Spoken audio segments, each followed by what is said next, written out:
81. Roland's reply. As Hagrid hesitated, Ron slapped his forehead and brightened. Charlie, I just remembered. Charlie works with dragons in Romania. I've heard the research base there is huge, with every kind of dragon you can imagine. There are mountains and rivers for them to run free, and the... Robin rolled his eyes. Even if you praise the Romanian dragon research base to the heavens, he thought, you already lost the argument the moment Charlie secretly renamed Norbert Norberta. Now the choice was Hagrid's to make, a small, sparsely staffed island research base or a large, well-equipped base in Romania. Hagrid favored the latter, but he didn't want to disappoint Robin's good intentions, so he suggested a compromise. Send 2 post owls to inquire, and whichever reply came back faster and offered better conditions would get Norbert. After the 4 left Hagrid's hut, they wrote 2 letters explaining the situation and entrusted them to the post owls, Dapang, Big Fatty, and Hedwig. All that was left was to wait for a reply. 1 week later, after the other students had washed and gone to bed, Robin, Hermione, and Harry were still huddled in the common room, playing a casual game of "you give clues, I guess." Hermione was determined to win the title of Game Master. Robin answered thoughtfully, but without much enthusiasm. Harry would have said little if Hermione hadn't been glaring at him. These late-night sessions had become routine over the past few days. Because of Malfoy's nosy behavior, Robin and Harry had asked Dapang and Hedwig to deliver any replies at night. At the stroke of midnight, the portrait hole swung open, but no one came through. "Is the fat lady being watched?" Hermione muttered. Then someone invisible whooshed into the room. Ron peeled off the invisibility cloak and handed it back to Harry, raising his right hand and accusing, "Norbert bit me." "Look," he said, holding up a handkerchief wrapped around his fingers, already stained with blood. "If we don't send it away soon, it'll cause more trouble." "Hagrid's spoiling it," Ron went on. "Even after it bit me, he wouldn't let me shout at it. When I left the hut, I heard Hagrid singing a lullaby to it in a Yorkshire accent." "Ron," Hermione demanded, "explain in detail how you fed Norbert dead mice." Norbert had been grinding its teeth lately, but Robin had provided wooden, iron, and stone teething sticks, and had even taught it not to bite hard. Someone hadn't done a good job preparing the mice. Ron's eyes darted guiltily. He avoided looking at anyone. "If you don't tell us now, we'll ask Hagrid tomorrow," Hermione snapped. "Same thing." Harry was staring at Ron's hand. "If you don't tell us, you can forget borrowing my invisibility cloak again." All right, I'll tell," Ron blurted. "I thought the mouse skin would be hard to digest, and the insides might be poisonous, so I found a pair of scissors and started skinning and gutting them. Norbert came over and started causing trouble, so I waved the scissors to scare it off. I wasn't trying to be mean. Honest. It got angry and swept its tail. I was worried the metal bucket would tip, so I picked up the bucket. I slipped on the floor and the skinned, gutted mouse carcasses spilled everywhere," Harry finished, horrified. "No, actually, I picked up the wrong bucket. The skin and guts from the other bucket poured all over Norbert's head. I really didn't mean it," Ron pouted miserably. "Serves you right," Hermione said flatly. "It bit you lightly." Harry shook his head. "Now I see why Hagrid not only stopped you from shouting at it, but also sang lullabies to calm it down." "Ron, you shouldn't go near Norbert for a bit," Robin added. "It holds grudges. When it was still an egg, I poked it once, and the first thing it did after hatching was pick up a twig and poke me back." "But it's clingy with you," Ron protested. "No matter how you tease it, it'll trot back to you within half an hour, sometimes even bringing little toys or flowers to apologize." The more Ron talked, the more wounded he sounded. He didn't think he'd been that bad to the little dragon. "How is that fair? Can you conjure the red fireballs Norbert likes? Do you know the later plot of Dragon Ball, what Robin used to coax it with? Can you tell what mischief Norbert is planning from a blink or a twitch of its tail?" Hermione's rapid-fire questions left Ron speechless. He knew, painfully, that compared to Robin, he came up short in everything. "Fine," he said dejectedly. "I'll stay away from Norbert." A thump sounded against the dark window. The 4 of them exchanged looks and rushed over. Dapang, a large, plump bird, had landed lightly on the table, tucking its claws under its belly. Only when Robin produced a handful of fried rice did it extend a single claw with a letter tube attached. He retrieved the letter and glanced at Depang, who pecked at the rice with a look of satisfied grievance, already as round as a ball, yet still managing to balance on one leg like the others. "What does it say?" Harry asked. "Come see," Robin said. They leaned together and read the reply from Roland Rubis.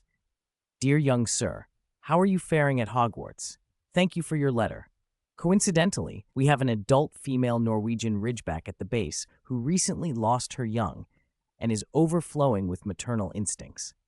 I am confident that with my team's help, your Norwegian ridgeback hatchling will be very well cared for. Getting the hatchling to me will require some care. The easiest way would be to hand it to my nephew. He will be arriving at the Cornwall base next week. Please remember that keeping a dragon privately is illegal. You must avoid being seen when transporting the hatchling. Could you bring the dragon to the highest tower of the school this Saturday at midnight? My nephew will meet you there, and under the cover of darkness, take the dragon away, awaiting your reply. Roland Rubis." They all stared at one another. The highest tower in the school was the astronomy tower. Getting up there, especially with a dragon hatchling, looked extremely difficult, and they might be caught by Filch or Madame Norris on the way. "Why don't we wait for Hedwig?" Ron suggested pitiably. Harry shook his head. "Every day we delay increases the risk. Norbert is changing by the day, and Malfoy's watching like a hawk. We have to act fast and move him." 82. Swollen pig trotters Harry's "there isn't much time" argument convinced Ron and Hermione. The three of them agreed to tell Hagrid first thing in the morning and to write a reply to Roland that same day. Before dawn, though, they ran into a serious problem. Ron's right hand was swollen up like a pig's trotter. Ron wanted to go to the hospital wing, but he was worried Madame Pomfrey would notice bite marks. Harry had no choice but to take out his first aid kit and disinfect, sterilize, and bandage the wound himself. After that, Ron, Harry, and Hermione ran straight to Hagrid's hut as they had planned. Hagrid studied the letter for a long time. Finally, he hugged the little dragon's neck and began to sob. "Norbert, I can only be with you 4 more days. When you get to your new home and a new dragon mother, don't forget me. I'll never forget you, either." "Does that mean you'll send him to Cornwall, Hagrid?" Ron asked softly. Hagrid nodded. "The adoption conditions in the letter make it hard to refuse. No matter how clever Norbert is, he's still a dragon. He needs an adult female dragon to teach him how to survive." He started crying again. Compared with Hagrid, Norbert seemed far less upset. He wiggled free from Hagrid's embrace, grabbed the bouquet of foxtail grass from the little table, and trotted into Ron's arms. It was Wednesday. There was no first period class, so Ron spent a long time playing with Norbert. He gave him flame treats, patted his rump, threw a frisbee for him to fetch, and even used the foxtail grass Norbert had given him to weave a little bunny and tie it to Norbert's horn nubs. They left the hut just before the bell for the second class. Norbert, lying by the window, shook the little bunny on his horn nubs and watched them walk back toward the castle. Like Hagrid, the trio only had 4 days left with Norbert. They planned to skip their afternoon nap and come straight back to Hagrid's hut. But right after lunch, Ron cried out in pain and held up his bandaged hand. Harry tried to unwrap it to see what was wrong, only to find he'd been too clever that morning and tied a knot that wouldn't come undone. Just as he was wondering what to do, Ron found a small pair of scissors and, with a few snips, freed the bandage. "Ugh, my hand," Ron said in disbelief. "Hagrid never told me Norbert's teeth were poisonous." His hand was greenish-brown and swollen, the skin puckered and oddly chunked, like a pig's trotter. "If you don't want it amputated, you'd better see Madame Pomfrey straight away," Harry said. They changed plans immediately and took Ron to the hospital wing. Madame Pomfrey said it was tricky and she needed time to research an antidote, but she gave him potions to slow the spread of the venom and insisted he stay in bed. When Ron fell asleep under the potions, she told the others to leave, promising they could visit for an hour each day. On Friday morning, after potions, the trio went to the hospital wing to see Ron. Ron lay glaring at the ceiling, eyes full of anger. On the bedside table was a large paper bag. When Harry picked it up, it crinkled with the sound of chicken bone. "Who was here?" Harry asked. "Draco Malfoy," Ron spat. "He told Madame Pomfrey he wanted to borrow a book from me, and she believed him. He came in and mocked me, called me unlucky, a pauper, and said my hand looks like a great big pig's trotter. He even threatened to tell Madame Pomfrey and Professor McGonagall about Hagrid raising a dragon and about Norbert biting someone. I wanted to punch him, but my hand's still useless. He grabbed one of my books and swaggered off. Damn it, I loved that book. A collection of amusing stories for idiot wizards. I'd only read a third. When I get out of here, I'm going to make him give it back. Don't worry about not having a book to read, Hermione said, producing 2 from her bag. I brought you 2 books, Secrets of the Elf Rebellion and The History of the Founding of the Ministry of Magic. Read those thoroughly, and you'll be fine for the History of Magic exam. No thanks. You can take them back. Ron shoved them away. Read them or not, I'm not going to be the one to fail the exam. Hermione perched on a stool and began reading. Harry rushed to Ron's bedside. Was it the one with the bald man and 2 standing black bears? I mean, the one with the drawing on the title page? Yeah, I think that's the one. You lent that to me yesterday, didn't you, Harry? Right. I was bored and drew on the title page a little. Harry, there's a problem, Harry said.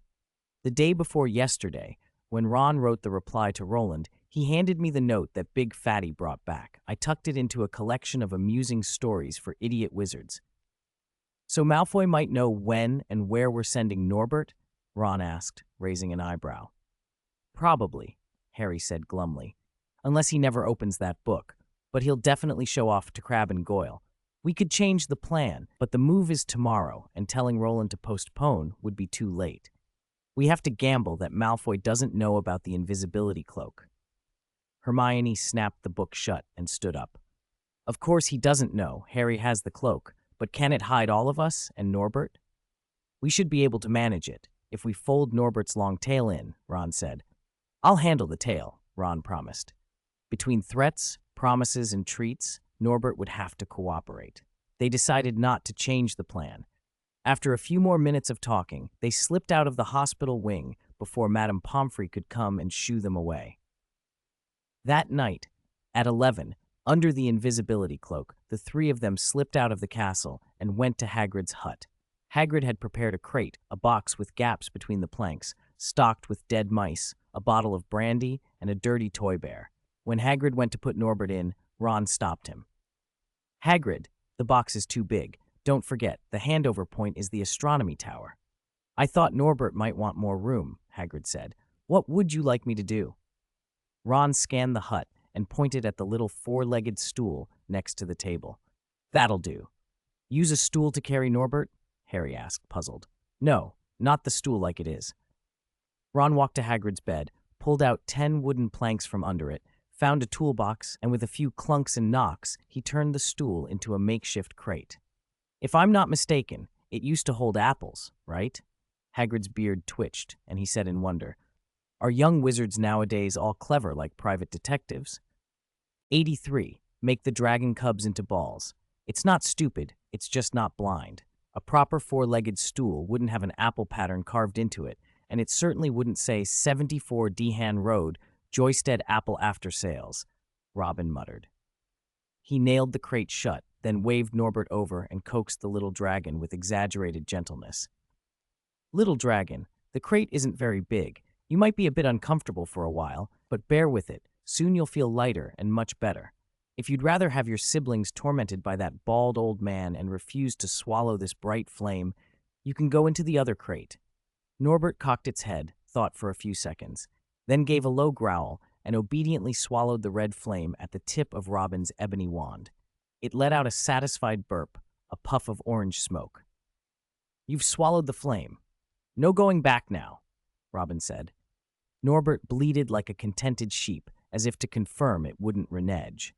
Robin stood behind the cub, hooked its tiny wings with his arms, pushed its spine inward with a knee, cleverly curled its tail up and bent its head down, then let its wings fold naturally. Perfect. He tucked the black dragon ball, the curled, sleeping dragon, into the square crate, clapped his hands in triumph, and then, pretending concern, called, Quick, get Norbert out. This position would be too uncomfortable for long. Hagrid, still reeling a little from the spectacle of turning dragons into balls, cried out, Hagrid! Hagrid! Do you think I'd hurt Norbert? You've raised him. You should know that bleeding means he's happy. Robin gave his standard spiel. This position not only saves space, but also reminds him of being in the egg, which makes him feel safe and secure. For a cub, what is the hardest part of a long journey? Bad seating or a feeling of insecurity? Hagrid, convinced by the security argument, hugged the crate and said tearfully, "Goodbye, Norbert. Mama will never forget you. It's time." Harry, reciting the plan, unfurled the invisibility cloak and draped it over the square crate. He, Robin, and Hermione slipped under it as well and carried the crate across the lawn, past the greenhouses, up a flight of stone steps, and into the entrance hall for a short rest. Then they crept through a dark corridor and began the long climb. After a while, they gently set the crate down to catch their breath before tackling the last spiral staircase. They were one floor below the astronomy tower. But barely 10 seconds into the break, a noise came from around the corner. The three froze, picked the crate up again, and hugged the wall. The noise grew louder. A bright light swung around the corner to reveal two figures tangled together. The tall one was Professor McGonagall, in plaid pajamas, hair tied up under a snood, face tight with suppressed anger. The short one was Malfoy, in black pajamas, pale hair slicked back, waving a dark brown letter. "Professor, why don't you believe me? It says right here, Saturday, midnight, highest tower, baby dragon." "Ow, that hurts," Malfoy shouted, yelping as McGonagall hauled him by the ear. "Nonsense," McGonagall scolded. "How dare you? Even Lucius wouldn't tell such a lie. Come with me. This time no one can protect you." "Professor, I'm not lying. I saw the dragon with my own eyes." "Ow, stop that!" Malfoy protested. Malfoy was in deep trouble, Harry whispered with a grin. "Wandering about at midnight and telling lies like that, Slytherin's going to lose a lot of points." "There are only 10 minutes until midnight. We need to hurry," Hermione hissed. They slipped around the corner, cast Alohomora on the wooden door that led up the tower, and climbed the spiral staircase step by step. 5 minutes later, they reached the astronomy tower. Harry took off the invisibility cloak and sat in a shadowed corner with Hermione, speculating about Malfoy's punishment. The crate trembled. Norbert stretched and made little sounds, a faint show-show from within. Robin leaned against the stone platform to enjoy the cool air. A few minutes later, unseen by Harry and Hermione, Robin muttered a soft spell and released their arranged contact. After counting silently to 10, he snapped his fingers. A broom shot out of the night and landed on the tower, carrying a single rider. "Who are you?" Harry asked, looking at the strange little man who'd dismounted. He wore a light brown trench coat and a mask, stood only about a meter tall, thanks to a growth potion, and his shoes were clumsy, boat-like things. "Glanth Rubble," the man said coldly. "Where's the little dragon?" "Over there." Hermione pointed to the crate. Glanth raised a hand, and a net woven from fine iron links winked into being in his palm. He stepped forward, slipped the crate into the net, cinched it closed, slung it over his shoulder, hopped onto the broom, and vanished into the night at a speed that left Robin grinning. "He moved so fast," Hermione sighed. "I didn't even get to say goodbye to Norbert." "That's Glanth for you," Robin said with a knowing look. "A second more, and things could get complicated. He's always in a hurry. Cornwall's not exactly next door." They started down the spiral staircase, but a third of the way down Robin stopped. "Oh no," he said. "I left something up on the astronomy tower." "You left what?" Hermione asked. "You'll see when I bring it down. Wait here. I'll go back for it." "Okay." Robin ran back up in a single burst. He snapped his fingers at the dark, and Glanth came hurtling back out of the night and landed beside him. "Where's the thing?" Glanth demanded, eyes cold. Robin ripped 2 stick-figure drawings out of his notebook and handed them over. One showed 2 figures lying side by side with crossed legs. The other showed one lying on its back, and the other on its stomach, stacked head to tail. Glanth stared for a moment, and then, cartoonishly, his face flushed, and he started muttering, "Beautiful! Lilisa is so beautiful. Ah!" He clutched at the air, made a big show of kissing the empty space. Robin discreetly cast a quick charm to dispel the awkwardness, untied the net, opened the crate, and lifted out the curled-up dragon ball. "Norbert, I'm going to pinch the tip of your horn. Don't hold too much of a grudge," Robin warned. Nearly a month of handling Norbert had taught Robin where the cub's weak spots were. He steadied Norbert's jaws with one hand to muffle any cry, then pinched the tip of the horn with the other. A white-hot pain shot from the top of the cub's skull through its whole body. Sparks hissed from Norbert's nostrils in indignation, but the cub could not help inhaling a little of its own fragrant flame as it snapped and snarled. Robin cast 5 small blazes in quick succession to appease the furious cub, then murmured a spell and sealed Norbert into a large, cube-like containment, a magical Rubik's Cube. At the same time, his mind slipped into the sea of consciousness. He found the grid where Norbert's token lay, selected the yellow square, poked the totem at the base of that cell, and looked up at the glowing screen of information that hung in the air. 84. Throw a big pot on you.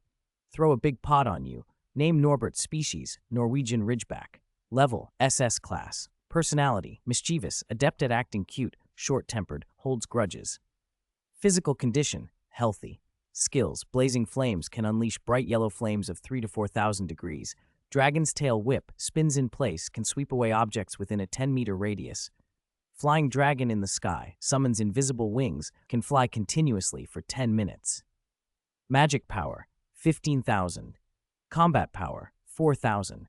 A surge of enormous magic poured from the magic cube through Robin's body, filling him with a blissful warmth that made every pore feel like it was opening. He remembered Harry and Hermione waiting downstairs, and with a flick of his fingers, sent the yellow cube floating back to its place. His consciousness slipped out of his sea of consciousness and returned to the present. After tidying up the tower, he grabbed the invisibility cloak and headed down. Before he reached the stairwell, Filch's voice came up the hall in a shout. "You lot! You can't get away this time. Move it. I'm taking you to detention." "Let go of me. I can walk."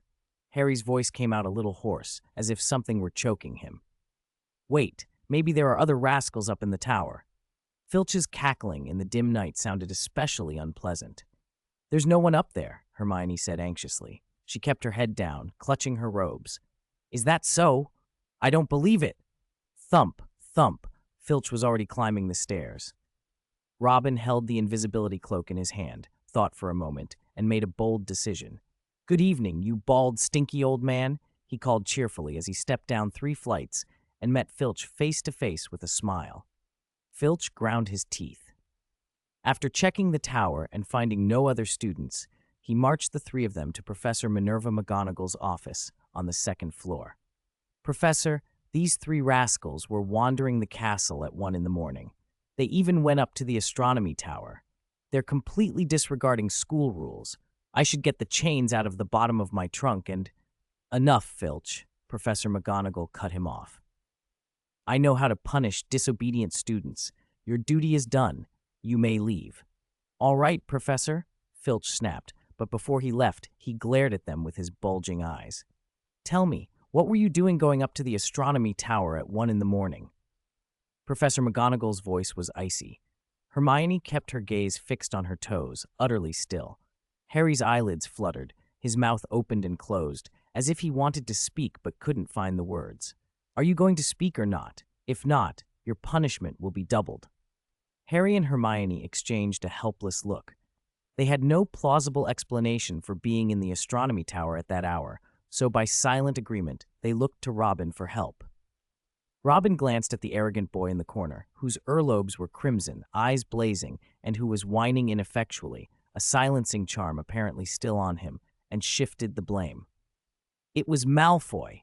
He told us he'd found a dragon egg and hatched a dragonling. He said he was bored of it and planned to send it away tonight at midnight from the astronomy tower. He invited me, Harry, and Hermione to see it, but we stood up on the tower in the freezing wind for ages and never even saw so much as the tip of a dragon's tail." Harry and Hermione gaped. The excuse was bold and odd enough to be believable. Malfoy shook his head, protesting, but he didn't rush forward. Some other magic had been used on him to prevent movement. "How could you believe something so absurd?" he hissed. "Professor, at first we didn't either, but Malfoy produced a letter. It named the time, the place, and the species of dragon in great detail. So—" "Was it a letter signed by Roland Grant?" McGonagall asked. Robin covered his mouth in feigned shock. "Professor, how did you know?" Professor McGonagall drew a letter from the fold of her sleeve and held it up. This is the letter Malfoy handed in. He claimed you had a dragon and would be sending it away tonight at midnight at the astronomy tower. How could he have been the first to accuse us? Malfoy demanded, but McGonagall cut him off.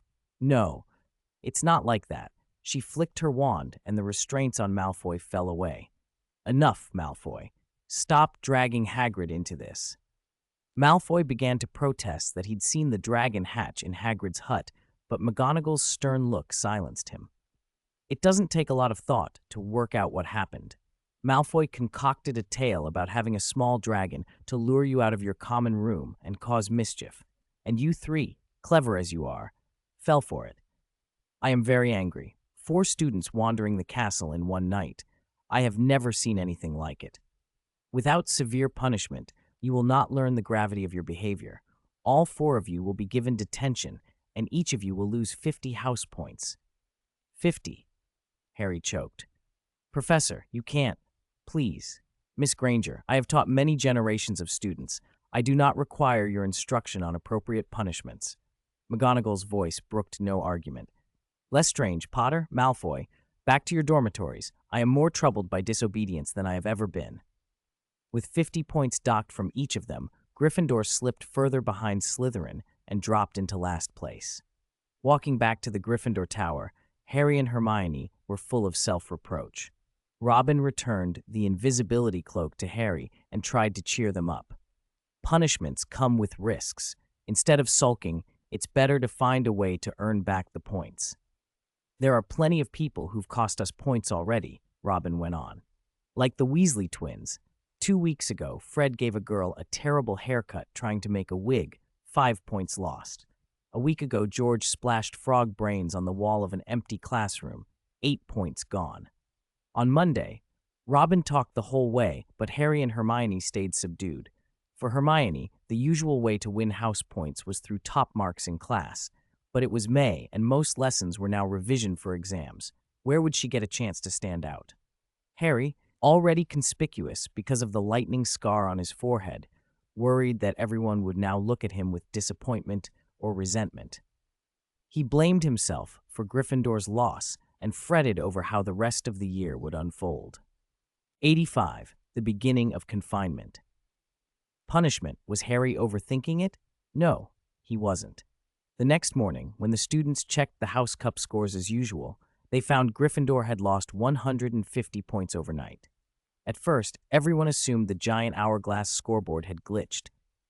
Then word of last night's event spread.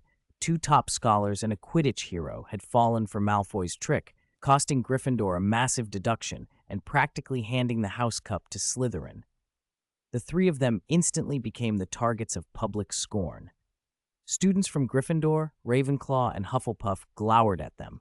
Slytherins cheered and whistled, offering sarcasm-laced thanks. The 3 responded in different ways. Hermione buried herself in study and tried to ignore everything else, keeping her head down and working in silence. Occasionally, just before the library closed, she would dash off to borrow a few extra books with Robin.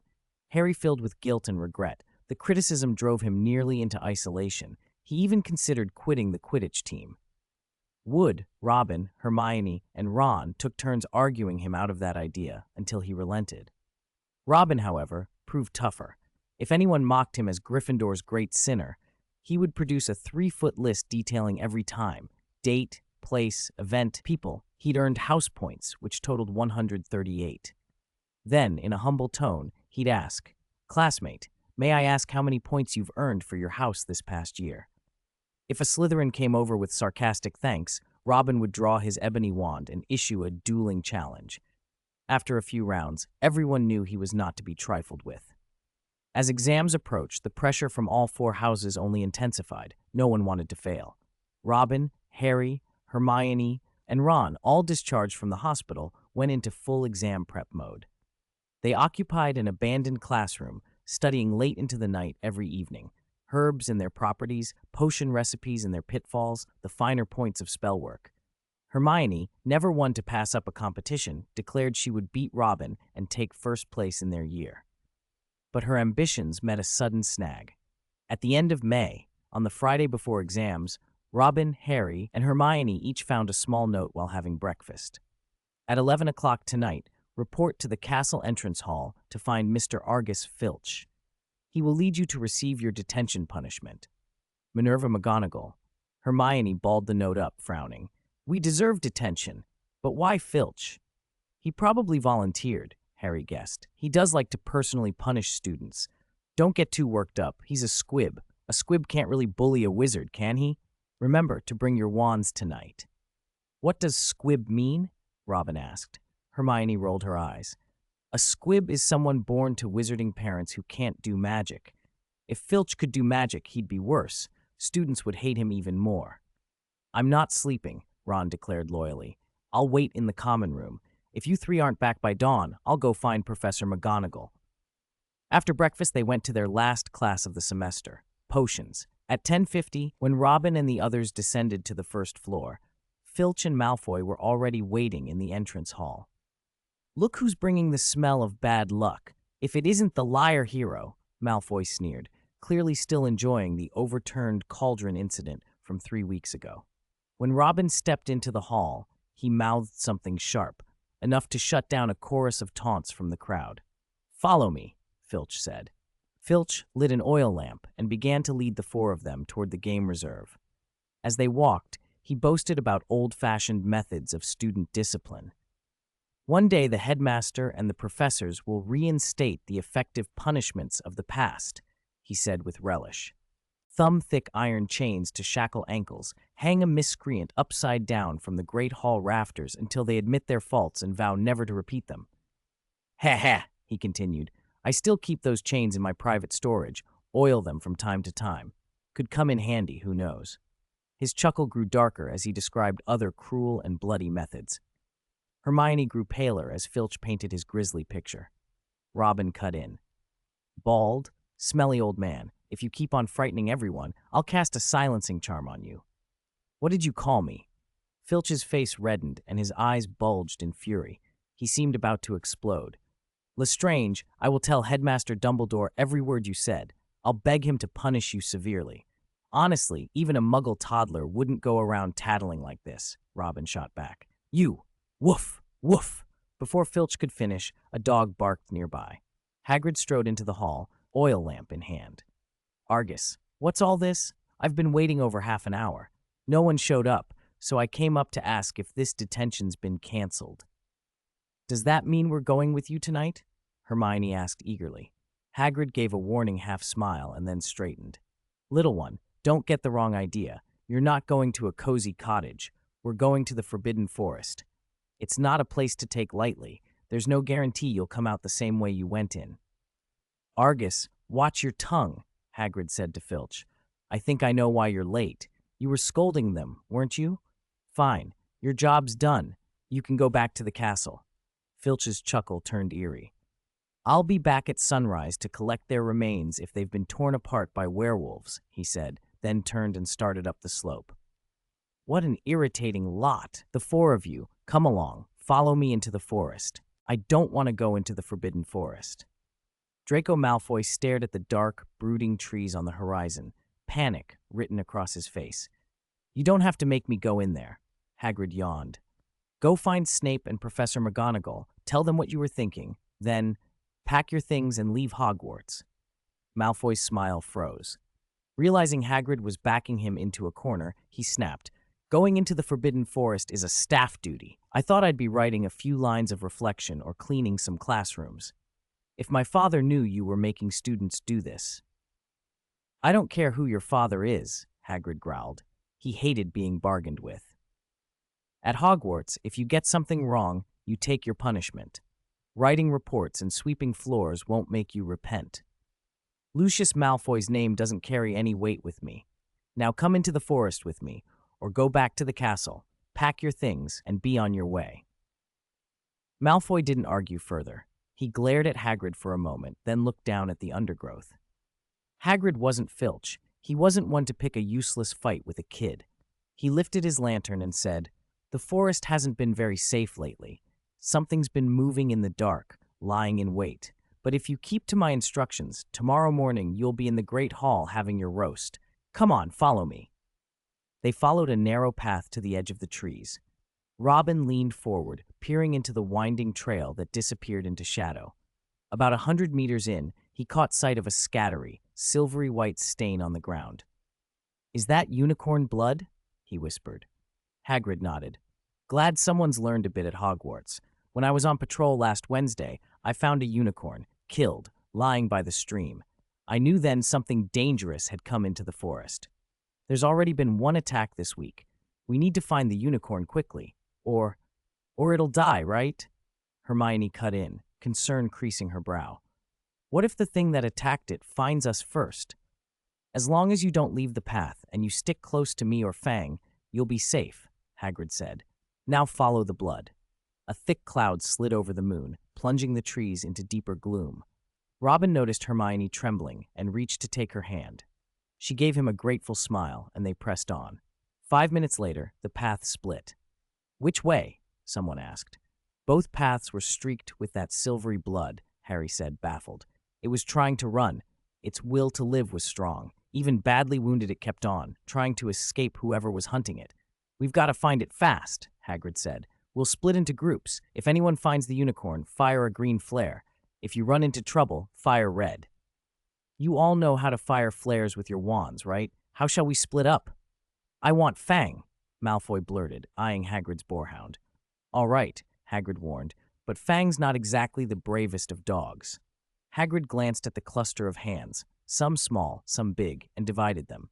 "I, Harry, and Hermione will take the right path. Malfoy, Robin, and Fang take the left." Robin had been enjoying the brief warmth of holding Hermione's hand. Now he swallowed and followed Hagrid's order. "Stay behind Hagrid. He'll protect you," he told Hermione, then added, "You stay close to Fang, and keep an eye on Malfoy. He might cause trouble." About 15 minutes later, Hermione's prediction came true. Malfoy lurked behind Robin, then sprang forward, clawing at his back and making dreadful wolf noises. Robin flattened his mouth and thought, "If you're ill, seek help. Don't go around assaulting people." He said aloud in sarcasm, "Aha, Lestrange, terrified, aren't you?" "Nyanya." Before Malfoy could finish his taunt, the treetops on either side of the path began to shiver and rustle. Dry leaves lifted from the ground as if a breath of wind had rushed through them, and a strange organ-like keening filled the air.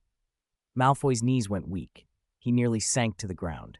"With courage the size of a sesame seed, you dare pretend to be a werewolf?" he whimpered. Robin snapped his fingers toward the treetops. Immediately, the trembling stopped, the eerie sound died away, and the leaves drifted back down. "Was all that you?" he asked coolly. "What else?" Hagrid said.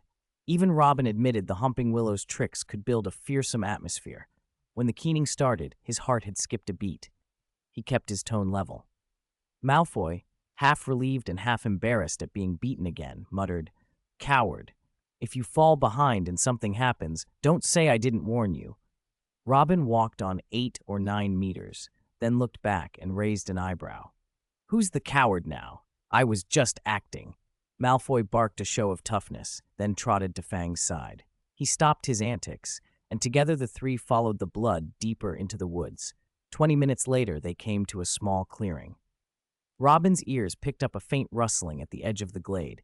He tightened his grip on his wand and called, "Who's there?" Malfoy flinched and hid behind Fang. Silence answered. Malfoy sputtered, "Lestrange, I'll tell my father you keep scaring me." Robin didn't bother arguing. He conjured a small red flame at his wand tip and warned the bushes, "Come out now, or I'll set it alight." A figure leaped from the undergrowth, a centaur. Its upper body was human, its lower body a powerful horse with reddish-brown coat and neatly trimmed hooves. The creature's chest was carved with 8-pack abs, and its face carried a melancholy, princely air. Red hair fell around its eyes. It had to be Ronan. Robin sheathed his wand and stepped forward. "Hello, Ronan. Hagrid mentioned you. I'm Robin. This is Fang, and that idiot staring with his jaw on the ground is Malfoy." The centaur looked down at the smoking twig in Robin's hand and sighed. "Hello, were you just trying to burn me with your fire?" he said sadly. "Be careful in the forest," Robin said, rubbing the tip of his nose guiltily. "Hagrid warned there's a dangerous creature in here. It attacked a unicorn. Hey, this is your turf. Have you seen a wounded unicorn, bleeding and unable to stop, in the last couple of days?" Ronan sighed. Centaurs, the original book said, are born with a terrifying gift for reading the stars and divining omens, and a talent for keeping their mouths shut as if glued with glue. He looked up at the night sky. See that? Mars is very bright tonight. Robin craned his neck, but the sky was a wash of cloud, stars were invisible, and the moon was only a pale outline. Ronan, is that unicorn still alive? The centaur's voice was melancholy. For thousands of years, when great events are about to happen, the first to suffer are always the pure and innocent. Robin's shoulders sagged. So it's not going to survive. Great. Hey, have you noticed anything strange in the Forbidden Forest lately? Natives getting jumpy or violent? Anything odd? Ronan finally turned his gaze from the clouds to Robin's face, and after a long pause said softly, "Your eyes are bright, like Mars." Robin blinked. "Right, one more thing. When's the Malfoy house going to collapse?" "Lestrange," Malfoy snapped through gritted teeth as if correcting him. Ronan's gaze drifted back to the sky. "Mars is hidden by clouds, but it shines all the same." Robin chortled. He'd been warned by Hagrid about talking to centaurs. "All right, you half-man, half-horse mystery. When will Robin Lestrange die?" Malfoy retorted, indignant. "Don't say unlucky things so casually." Ronan only watched them with a sad look, then leapt over a thicket and vanished into the dark with a soft clatter of hooves. "When the term ends, I'll have my father buy a pet centaur," Malfoy muttered loudly, trying to sound fierce. "If it won't tell me what it saw in the stars, I'll whip it." "That tiny body of yours would crack under a kick," Robin shot back. "And you overestimate Lucius Malfoy. Come on, Fang. Let's move." Malfoy, all bluster and nerves, forced himself to jog along. He hated the dark and hated being left behind more than he hated fear. The two of them followed the blood trail Hagrid had described, deeper into the forest. Every few hundred meters, Robin paused, head swiveling, unnerved by a feeling he couldn't name. He trusted that instinct, but it offered no clear warning, only the sense that someone or something could be watching from the shadows. They passed only insects, spiders, and the occasional snowy owl. No sign of Harry or Hermione, no fireworks overhead, and Hagrid's archery was still a comforting certainty. Malfoy, who shrieked at the smallest rustle, seemed incapable of plotting anything truly sinister. Still, Robin's unease didn't fade. About 50 minutes later, the trees tightened. They had to push branches aside as they went. The blood on the path, which had been sparse streaks before, grew denser, pooling at the roots of an enormous oak. Scrape marks marred the bark, and a spray of silver-white blood stained the leaf litter. Robin touched the blood on the root. It was warm and slightly slick, with a faint metallic scent. Fresh. Whatever had been attacked had been ambushed again here, not long ago. The unicorn, and whoever hunted it, had to be ahead. "No more," Robin said quietly. "Malfoy, it might not be safe further in. You and Fang should turn back." "Lestrange, what trick are you trying to pull?" Malfoy asked, genuinely suspicious. "Follow if you want, but if you see something terrifying, keep your mouth shut. Make a sound, and I'll—" "Try it, and my father will ruin you," Malfoy finished, all swagger and no courage, and the two of them pressed forward another few hundred meters. An ancient oak with interlacing branches barred their way. Through the gaps, they could see a broad clearing. They slipped aside the limbs and stepped into the open, and the sight made them both freeze. 30 meters away lay a unicorn, sacred, shimmering, and wrong as a fallen star. Its graceful legs were bent at unnatural angles. Its pearl-white mane lay matted across dark, rotting leaves. The horn was splintered and full of bark. Even so, the creature was breathtakingly beautiful, a shining thing fallen into filth. Robin's heart clenched. For a moment he feared the worst, but the unicorn's flank rose and fell. It was still alive. Before he could move, a soft rustling came from the far edge of the clearing. Robin shoved Malfoy behind a bush and peered through thin branches. From the shadow, a hooded figure glided forward like a predator, moving with the single-mindedness of hunger. It buried its face in the unicorn's neck and began to drink, silver blood thumping into its cloak with wet, greedy sounds. If nothing was done, the unicorn would die. Robin fumbled for a weapon and found nothing. The twin brothers' temporary gadgets were not exactly at hand. Thinking fast, he slid on his silver butterfly mask, picked up a walnut-sized stone, and flung it hard toward the hunter. The stone thudded across the leaf-matted ground. The figure snapped its head up, Crimson eyes swept the clearing, bright and fierce, and several drops of silver-white blood dripped from its mouth onto the black fabric of its cloak. "Who's there?" the hooded presence hissed. Robin didn't answer. He had a device taken from the twins in his pocket. He thumbed it open, and a dense white fog poured out, swallowing the clearing in a breath. Then, lowering his voice to a booming imitation of Dumbledore's, he shouted, "I knew it was you." The fog swelled, thick as wool, cutting sight to a handful of inches. The hooded thing lunged into it, intent on finding who had challenged it, straight into the trap Robin had thrown. 88. I want to dig a big grave for you, Russell. Russell. Robin couldn't see through the thick fog, but his ears were sharp. He knew the village tyrant was attacking from that direction. He activated Scarlet Flame and Blazing Flame, pouring 99% of his magic into them. Boom. 2 table-sized flames flared to life, bathing the clearing in daylight. The red and yellow fires braided and split into an elephant-sized orange inferno streaked with electric sparks. The heat rode the fog and surged toward the village tyrant. Sizzle, sizzle, like flesh on a spit. Someone screamed. Whether it was Quirrell or the village tyrant, Robin couldn't tell. Something crawled out of the fire, skittering across the ground and escaping. If it had lingered for another minute, things would have been far worse. Robin had gambled that this village tyrant wouldn't risk confronting Wizard Dumbledore, so he had risked almost everything on a fission flame. He left 1% of his magic, one small reserve, for the wounded creature he had come for. When the flames died down, he slipped from the bushes and walked to the unicorn. From a distance he had known it was sacred and pure. Up close it was even more breathtaking. A silvery aura shimmered around it, visible yet untouchable, adding a mysterious beauty. Its long, pale neck was pierced by a conical wound the size of a thumb, a triangular hole from which firefly-like blood seeped. Robin reached out to staunch it, but he pressed too hard. The unicorn trembled violently. Its eyelids fluttered, then opened enough for the creature's misty, mournful eyes to stare into the black-haired youth. "Sorry," he murmured. "I'll control my strength. I won't hurt you again." Seeing a flicker of confusion in those eyes, he tried to explain. "You're badly hurt, beyond ordinary healing. You've been clinging to life by a thread. I can keep you alive, but you must submit to me first. If you want to keep guarding the Forbidden Forest, to run through streams and stop hooded monsters from slaughtering your kind, blink once to agree." A silver tear slid down the unicorn's cheek and disappeared into the dead leaves. It closed its eyes, breath already faint. Of course, Robin thought grimly.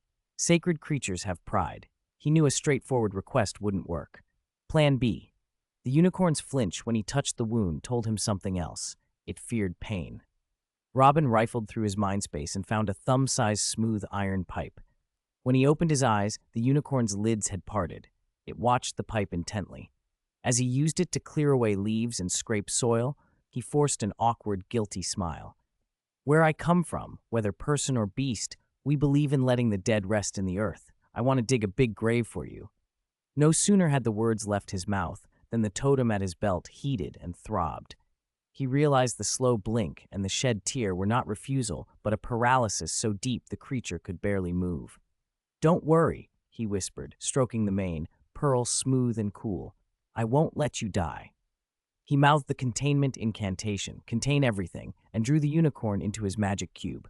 At the same time, his consciousness dove into his inner sea. He found the trapped creature and summoned a white grid, poking the tiny totem with a thought. A light screen floated up before him. Name, Jasmine. Species, unicorn. Rank SSS, personality, kind, aloof, sacred, caring. Condition, severe blood loss, critical injuries, treatment period, 6 months. Skills, mental comfort, restores mental, emotional disorders or uncontrolled magic. Super healing, instantly heals external wounds. Sacred radiance, increases personal charm, draws magical creatures. Duration 10 minutes. Magic power, 25,000. Combat power, 5,000. Jasmine, pure, fragrant jasmine, suitable for such a creature. Worried the flames might have drawn other dangers, Robin quickly closed the interface and let his consciousness slip back to the clearing. Clip-clop hoofbeats. Robin looked up. 30 seconds later, a tall centaur leaped through the undergrowth and landed among them. He was handsome, with deep-cut features, light gold hair, and a cream-colored horse body. A simple bow and a quiver slung across his back. A scrap of black cloth clung to an arrowhead. Robin wondered briefly whether that cloth had been torn from Quirrell or the village tyrant. Centaurs usually preached reverence for destiny, but Firenze, unlike most of his kind, was not averse to dealing with humans. He often helped them, and had even stood with them against the village tyrant in the past. "Hello, I'm Firenze. What happened here?" the centaur asked, extending a forehoof in greeting. Robin took it and shook. A hooded monster attacked and swallowed a badly injured unicorn. It found me, so I cast a flame and scattered accelerants to force it off. "You burned it like that?" Firenze asked, astonished. "You approached it?" "It was weak," Robin said, "severely wounded, dangerous, but not unstoppable. It fled." Firenze gripped his arrow and stamped the ground with a steady rhythm. There was something young and indignant about him. Clip-clop, urgent hoofbeats sounded from the ancient oak. A minute later, 2 more centaurs leaped through the branches and landed in the clearing. One was Chestnut, Ronan. The other, dark and muscled with a wild look, was Bane. Bane's eyes snapped to the black cloth on Firenze's arrow. "Firenze," Bane spat, "our tribe swore never to defy the ordained will. Are you the only one seeing omens written in the stars?" "Bane, Firenze may have overstepped," Ronan said, pawing the blood-darkened earth, "but he meant well. He didn't betray the tribe." "Well meant." Bane's voice was scorn. "What use are omens to us? Destiny must be observed, not defied, and you, fawning over humans like a tamed wolf, wagging your tail to help them."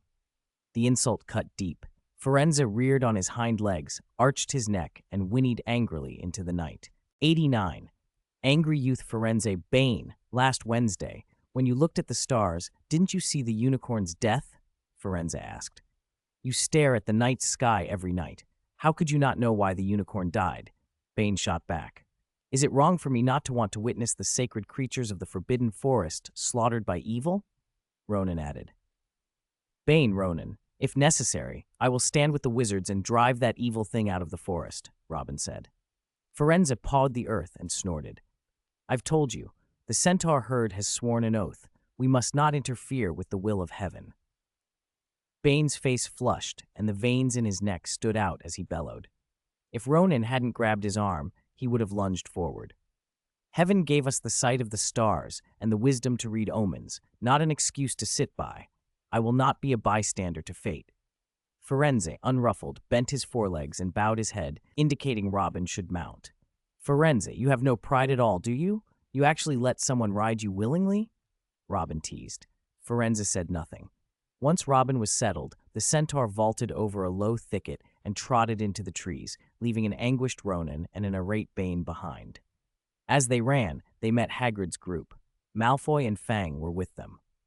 "Robin, what happened?" Hagrid asked at once. "Malfoy says you played a trick on him and bolted. I know you're sensible.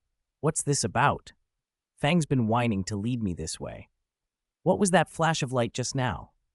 Robin rolled his eyes. "All right, grown-up, learn to make accusations first now, have you? We pushed aside some oak branches and stepped into a clearing," he lied, glossing over the hooded figure and saying the unicorn's body simply vanished. "A monster that could swallow a unicorn whole?" someone muttered. "Lucky you ran fast, otherwise," Hagrid started, then yelped as Fang pulled on his trousers. Hagrid seized Malfoy by the ear and scolded him. "Abandoning your companions and hiding the truth. I'll tell Professor McGonagall everything you did tonight. And you, Robin, is your wand a dead stick? You couldn't even make a spark?" "Don't be so hard on him. He did well for the situation," Firenze said calmly. "Mr. Firenze, does unicorn blood have any special properties?" Hermione asked, seeing Robin unharmed and stepping forward. "In Snape's class, I've only worked with a unicorn's horn and tail hair." Firenze regarded her. "It is no harm to say. Unicorn blood does prolong life. It is rarely seen because slaying a sacred, pure unicorn is an act of great cruelty and a grievous curse. The moment a living person drinks its silvery blood, even if he is at death's door, his life will be extended, yet he will remain in a half-dead, cursed state." Firenze lifted his head and looked at the patchy sky. "Half-dead and cursed? Wouldn't it be kinder to die and become a spirit?" Robin sighed. "Indeed," Harry murmured. But suppose someone drinks unicorn blood only to buy time, long enough to find something else that can endlessly extend life and restore body and magic. Something that can be brewed? The others stared. Endless extension of life was immortality. The group realized at once that whoever attacked the unicorn must have been after the Philosopher's Stone. Quirinus Quirrell's odd and frail, but he doesn't look like someone dying of old age, someone said. Ferenzi's gaze sharpened. I know what other object can grant endless life, he said, but who would be desperate enough to drink unicorn blood? Harry Potter, don't you understand? Who has been hiding in the shadows for over a decade, clinging to life? Who longs to return to power and dominate the magic world? Hagrid's voice was low but fierce. A cold dread clawed at Harry's chest. His head swam and sweat prickled his skin. He remembered Hagrid's words from the July when they'd met. Rumors say he died. Humph, nonsense. The Dark Lord has little humanity. How could he die? A desperate thought rose in Harry's throat. He began, voice rough and small. You mean Vol. Hagrid's huge hand clapped over Harry's mouth. The rest of Harry's word cut off in a muffled sound. Firenze frowned. I did not want to burden young wizards with such things. You are safe now. Hagrid will guide you back to the castle. Rest for 2 days. Ready yourselves for next week's exams. Hagrid shot Firenze a grateful look. He was right. Children should not be exposed to every danger. After a moment's silence, Firenze added, I wish you well in your tests. Robin, astrological omens have often been misread. Even those of us born to observe the heavens can make mistakes, so it was with the unicorn's death tonight. You have rejoined your friends. I must attend to my herd's internal disputes. Farewell. With a graceful flip of his pale horsetail, Firenze melted back into the forest. Robin breathed out. True enough, the centaurs couldn't be kept entirely in the dark about the disruption of fate. Thankfully, Firenze hadn't said as much plainly. The others of his herd lived by a code of revering fate and avoided contact with humans. There was little chance they'd reveal more. What did he mean by his last words? Harry asked, puzzled. Robin shrugged. I don't know. Ask Hagrid. Don't ask me. I don't know, and even if I did, I wouldn't tell you, Hagrid grumbled as he shrugged off the thought. Come on, back to the castle. The sooner you're in bed, the better. Hey, what's with all the riddles? Blood, life, curses, prophecies. Malfoy piped up, still confused, but no one offered him an answer. Even Fang kept his distance. Back at the castle on the 8th floor, when Robin, Harry, and Hermione squeezed through the portrait hole, they found Ron, who had sworn he would not sleep until they returned, snoring fitfully in a chair by the window, muttering in his sleep. Shh! Robin put a finger to his lips and led the others closer to listen. Ron was dreaming loudly. Ugh! Flint fouled the best player, Ron, and they gave a penalty. 10 points. Swoosh, swoosh, big black ball. Bang, crisis averted. Oh, gold, the golden snitch. Got it, I'm a hero. Robin shot a look at Harry and Hermione. Lucky it's only a dream, he said. If it were for real, brother, you couldn't be a chaser, a beater, and a seeker all at once, even with 3 heads and 6 arms. 90. Spiritual soothing drops. Robin, a mischievous glint in his eye, leaned over and said in a teasing voice, Yes, Ron Weasley became a great hero admired by all. Lavender Brown, as sweet as can be, personally made 3 boxes of rainbow-colored macarons. When she saw her idol refuse them, she pried Ron's mouth open and, despite his struggles, shoved macarons into his mouth one after another. Ron's eyes flew open with a gasp and he yelped, No, I don't eat macarons. Stop! Stop! Only then did he realize the terrifying force-fed scene had been a dream. What time is it? He croaked. 4:25. Wow, you were gone for 4.5 hours. What did Filch make you do? Robin said. Robin, Harry, and Hermione briefly recounted what had happened in the forest. Ron listened with his jaw hanging open in shock. So, in short, Quirrell became a Death Eater and wants the Philosopher's Stone to help Lord Voldemort come back, Robin concluded. Robin, don't say that name, Ron hissed, glancing around as if afraid the name itself might have summoned the Dark Lord into the common room. The thought that the man who had brutally murdered his parents might be hiding in the Forbidden Forest tugged at Harry's control, and things he'd been holding in since the forest began tumbled out. Why are you all acting like only one of us is afraid to say, the Dark Lord? He snapped. We can only sit by, waiting for Quirrell to steal the stone, waiting for Voldemort to drink the elixir of life, waiting for him to come back and lead the Death Eaters. And then he'll kill me first. He tried to kill me more than 10 years ago." "Hush, Harry," Hermione said quickly. "Everyone says the Dark Lord fears Albus Dumbledore. As long as the headmaster is here, he wouldn't dare touch you. And remember, Dumbledore has countless things to handle every day.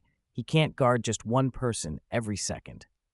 Harry paced in front of the fireplace, agitated and trembling. Robin guessed Harry was torn between the excitement of finally recognizing his nemesis and the fear of Voldemort's power and cruelty. Hermione suggested calming draughts. "Do you want some potion, Harry?" "No need. I have another way." Robin took a cup, poured warm water into it, and dropped 3 hard candies inside. When they melted, he handed the warm, sweet cup to Harry. "Drink this first. It'll calm you, then we can talk." "I'm not scared, okay? I'll drink it." Harry swallowed the warm liquid in one gulp. He felt a pleasant warmth spread from his stomach up through his chest and out through his skin, easing the adrenaline and panic. His heart slowed, and he realized how out of control he'd been. "Ron, Hermione, I'm sorry. I shouldn't have talked to you like that." "It didn't upset us," Ron replied. "If you give me 2 more chicken legs tomorrow morning, I'll forgive you," Harry added sheepishly. They all smiled, the tension fading. Robin couldn't help grinning. As expected of a unicorn, when its remedy is used, it works wonders. "All right, it's almost 5 o'clock. Let's call it a day. We'll rest for 2 days, then tackle exams.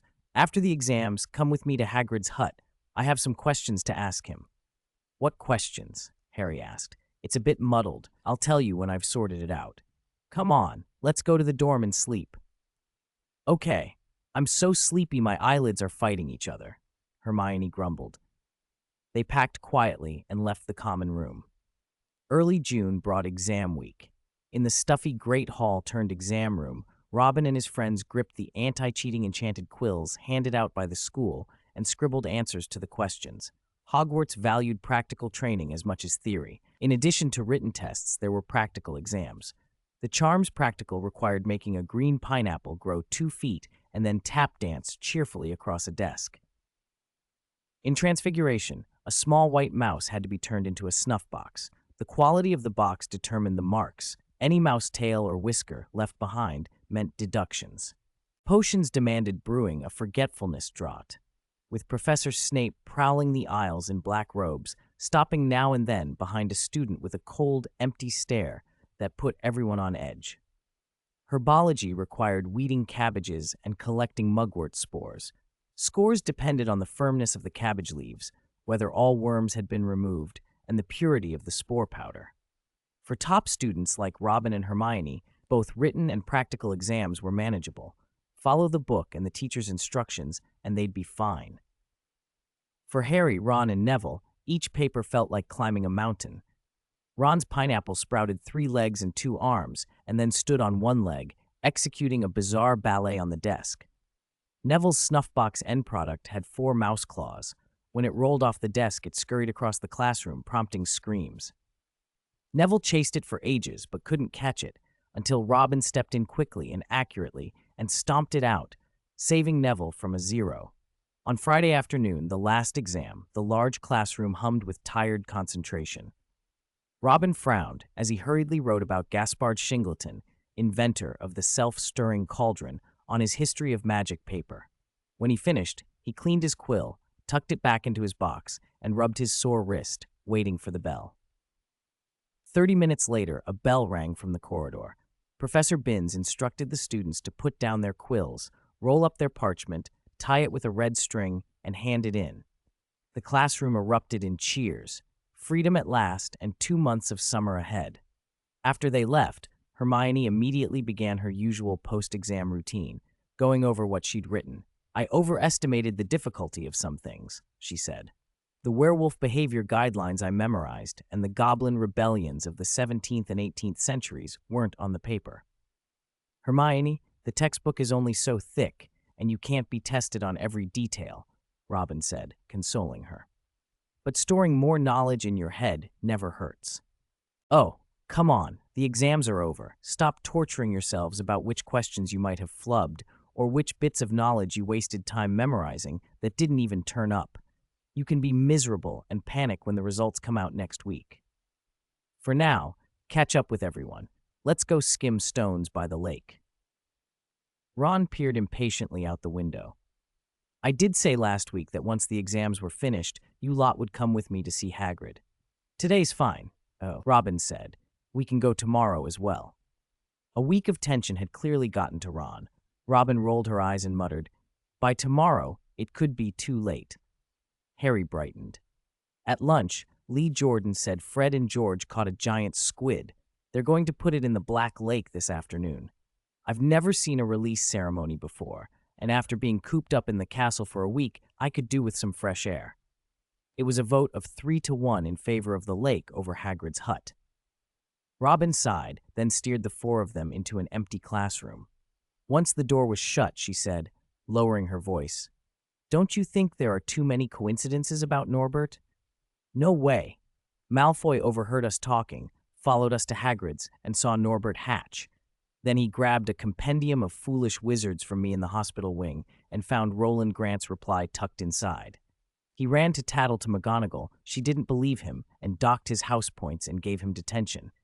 "It all fits perfectly," Ron argued, spreading his hands. "I'm not talking about that," Robin said. "Think about this. Suppose you've always wanted something very rare, very illegal, and very expensive. You're in a pub you go to regularly, and a stranger joins your table.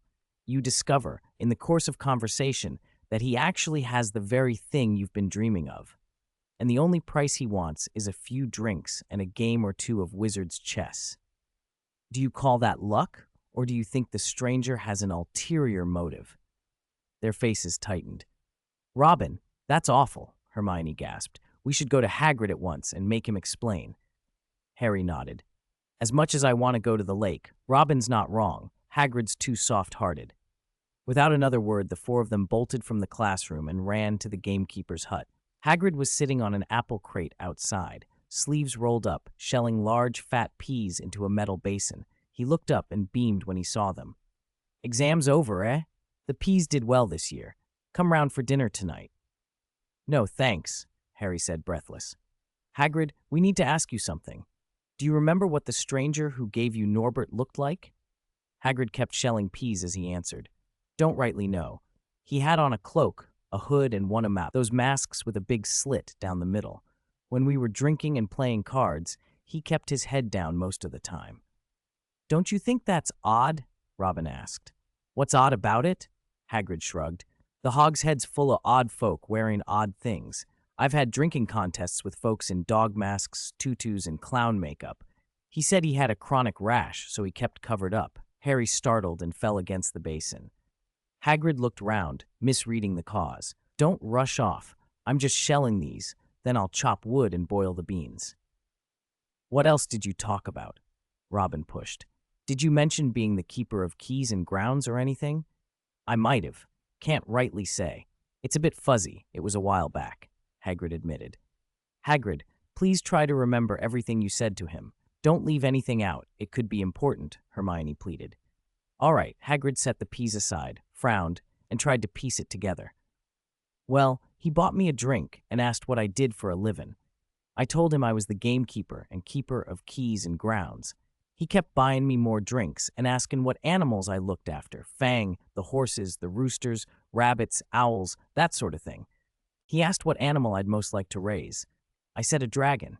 After that, not too much. He kept telling the barman to top up my drink. Mead's a fine drink, it is."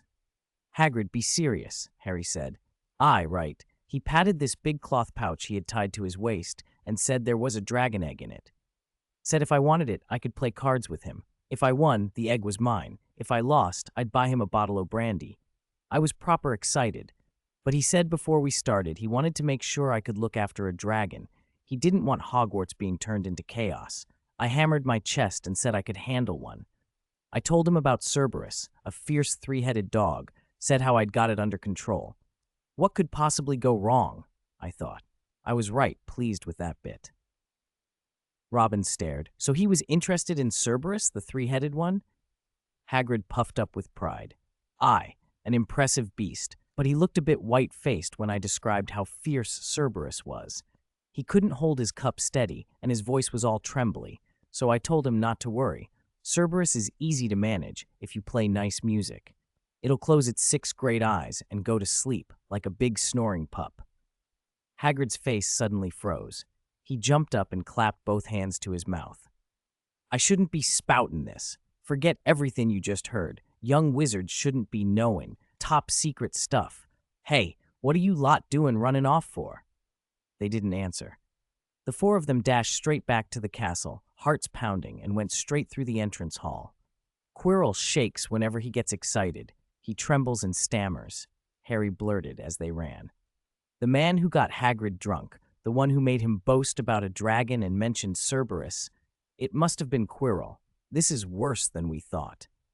We have to get the headmaster involved, if he doesn't believe us. A sharp voice cut across the hall before Harry could finish. What are you 4 whispering about over here? Professor McGonagall stood at the far end of the entrance hall, a tall, pointed hat slightly askew and a heavy stack of books tucked under one arm. Professor, Hermione said breathlessly, stepping forward, could you take us to see Professor Dumbledore? We've got something important to tell him. 92. Fight you bravely. What do you want with him?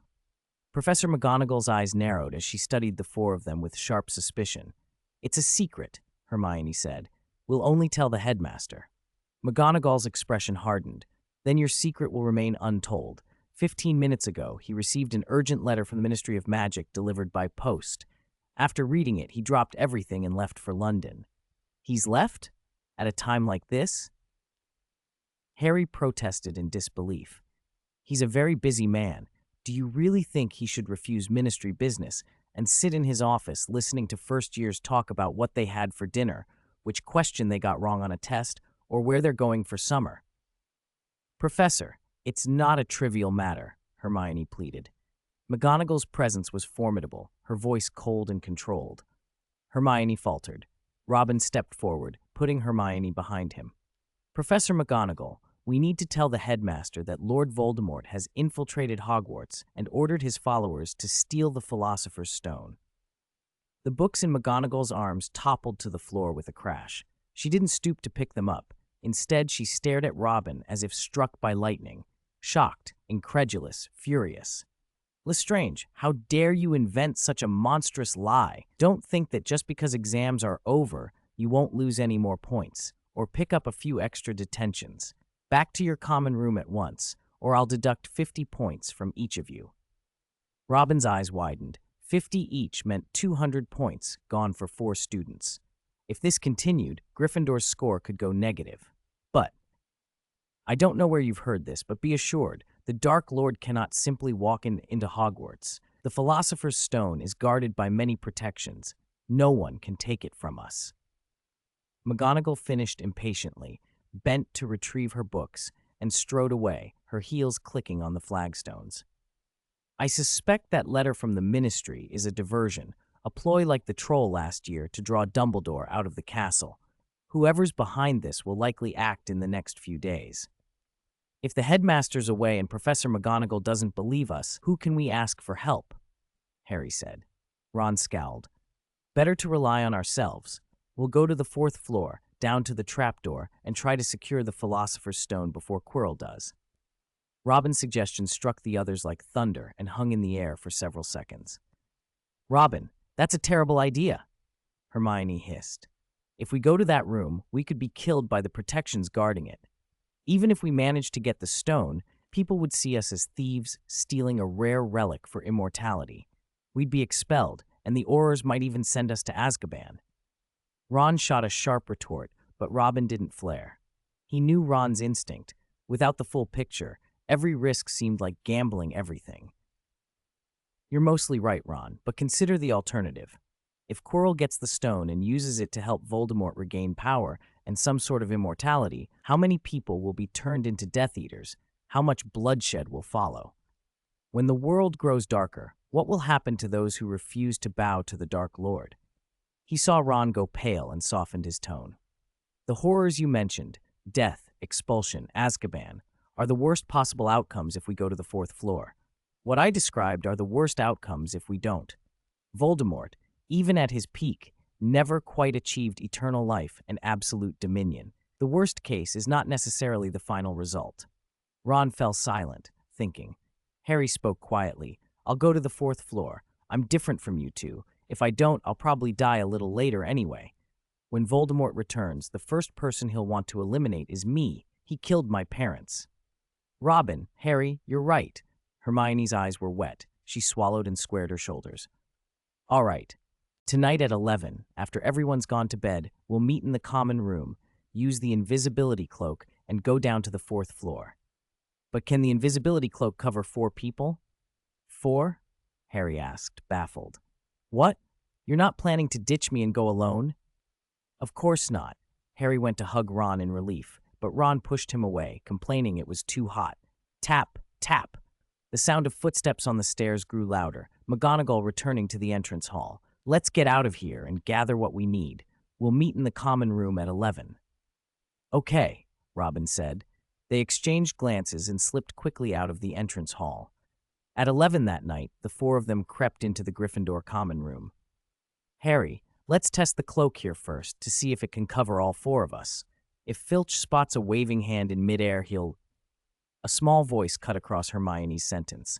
What trouble are you lot planning now? They turned toward the fireplace and found Neville standing behind a single armchair, his hair dusted with cobwebs, his little mouth set in a stubborn pout. Nothing. Just getting some air, he muttered. Neville, it's late. Go back to your dormitory and sleep, Hermione said, worried. Robin stepped forward and blocked Harry, as if to stop him from volunteering anything. You're planning to go out? You'll get Gryffindor into trouble. Trevor gave a disgruntled croak and shot past Neville's face. Neville didn't even chase him this time. Instead, he stared at the 4 of them, eyes full of worry and resolve. Neville, you don't understand. We have to do this, Harry insisted. Neville's face crumpled for a moment. Then he planted himself in the portrait hole and spread his arms, blocking the exit. I won't let you go alone, he said. You can't face whatever's down there by yourselves. Neville, you stubborn idiot. Get out of the way, Ron barked. Harry stepped between them before Neville could answer. Ron, don't be a prat. You always say one must stand up to wrongs.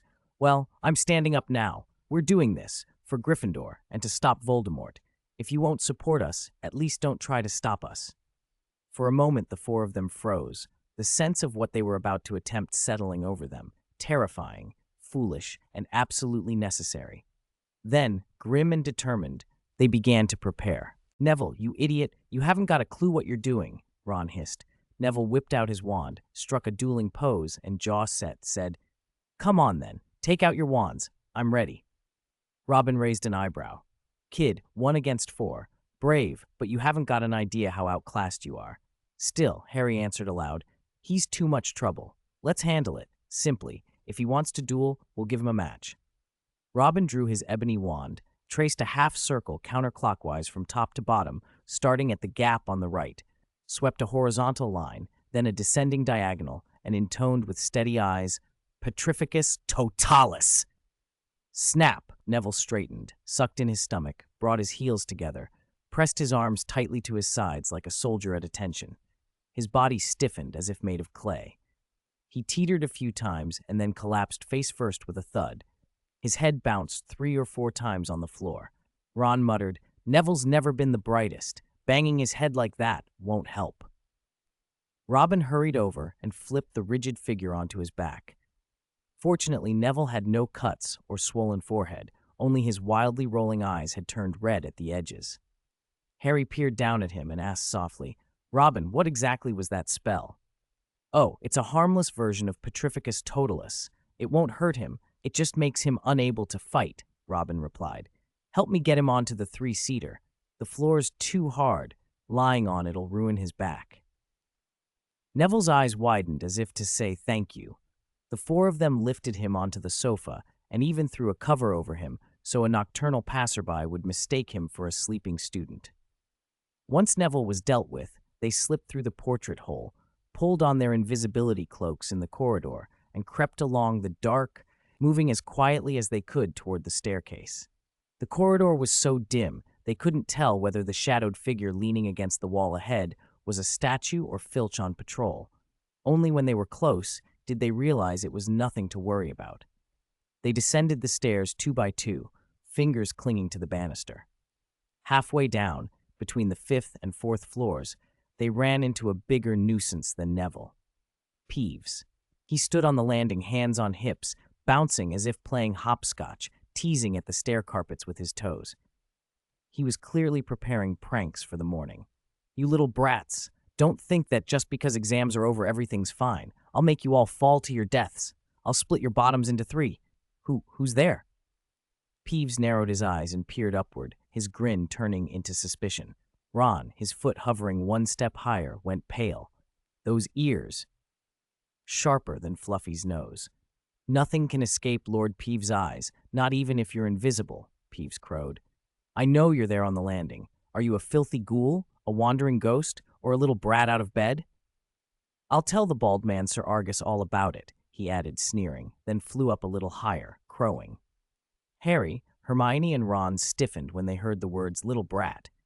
Robin, meanwhile, slipped on his silver butterfly wing mask and imitated the Bloody Baron's rasping voice perfectly. "Get lost, Peeves. I have my reasons for being invisible." Peeves froze, then dropped to the stairs and flattered. "Good evening, Lord Baron. If I'd known it was you, I'd never have joked. Forgive little Peeves, Mr. Baron. Return to your haunt. Don't show your face to me again tonight." "As you command, Lord Baron," Peeves said with a theatrical bow and shot off. "That was brilliant." Ron breathed afterwards. "You could be a voice actor with that mask." "Careful on the stairs. Peeves has loosened the carpet," Robin warned. 3 minutes later, they reached the far right of the 4th-floor corridor. The door guarding Fluffy's chained cage was already cracked open by a hair's breadth. "Quirrell got here before us," Ron whispered. "He couldn't have already found the stone and given it to you-know-who, could he?" "Not that fast," Harry said. "Come on, let's go in." Robin pushed the door wider and led them inside. Fluffy couldn't see them, but he could smell strangers. The moment the 4 of them stepped through, the 3-headed giant, baring its fangs, sniffed the air and began to bark, deep, throat-rattling howls that would draw attention if they went on. "Look, there's an Irish harp by Fluffy's feet. Quirrell must have left it," Ron whispered, startled. "We have to quiet him quickly." Hermione said, "I'll do it. I brought the flute Hagrid gave me for Christmas." Harry pulled off his invisibility cloak, put the flute to his lips, and blew with all his might.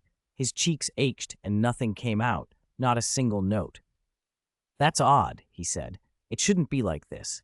Wait, why is the flute cracked and glued?" Ron scratched the back of his head, unable to meet anyone's eyes. "A few days ago, I knocked it off a table when I was pouring water," he mumbled. "I told you, but you were busy with history of magic and covered your ears. I borrowed glue from Robin and... I'm sorry, Harry. I didn't mean to ruin it." "You should have said so again," Harry said anxiously. "Does anyone here know how to play anything else? Is there another instrument in the room?" Robin produced a short length of rope with a grappling hook on the end. He swung it, hooked the harp, and yanked it free. Then, with nimble fingers, he plucked out a simple tune, the melody he'd been humming in his head, an oddly cheerful ditty about wrapping dumplings. As soon as the music filled the room, Fluffy's upper eyelids drooped. The barking faded, his massive body sagged, and with a shudder, he rolled onto his side and went to sleep. His snores soon thudded in the silence. "Now," Robin said, "Harry, Ron, Hermione, we can move." They tiptoed around the slumbering beast, ignoring the wet, rank breath that puffed over them, shifted his huge paws aside, and together hauled open the trapdoor in the floor. Below them yawned a black shaft, no ladder, just a drop. "It's pitch black," Ron whispered. "There's no rope ladder. We're going to have to jump. Who goes first?" Hermione peered over the edge and said quietly, "I'll go first." 94, 1 minute and 18 seconds. "I'll go first." Harry braced his palms on the floor and slid backward through the trapdoor. He kept going until everything below his armpits disappeared into darkness, then called up, "We don't know what's down here. If I jump and don't send a safe signal, don't follow me. Go straight to Hedwig and have her fly to London to tell the headmistress." "Harry, don't say things like that," Ron protested. "I'm not joking," Harry said, his voice hard. Seeing how serious Harry looked, Ron bit his lip. "All right, I promise." Harry drew a breath, raised his arms, and in less than a second, his whole body plunged into the dark. Ron and Hermione peered anxiously into the hole.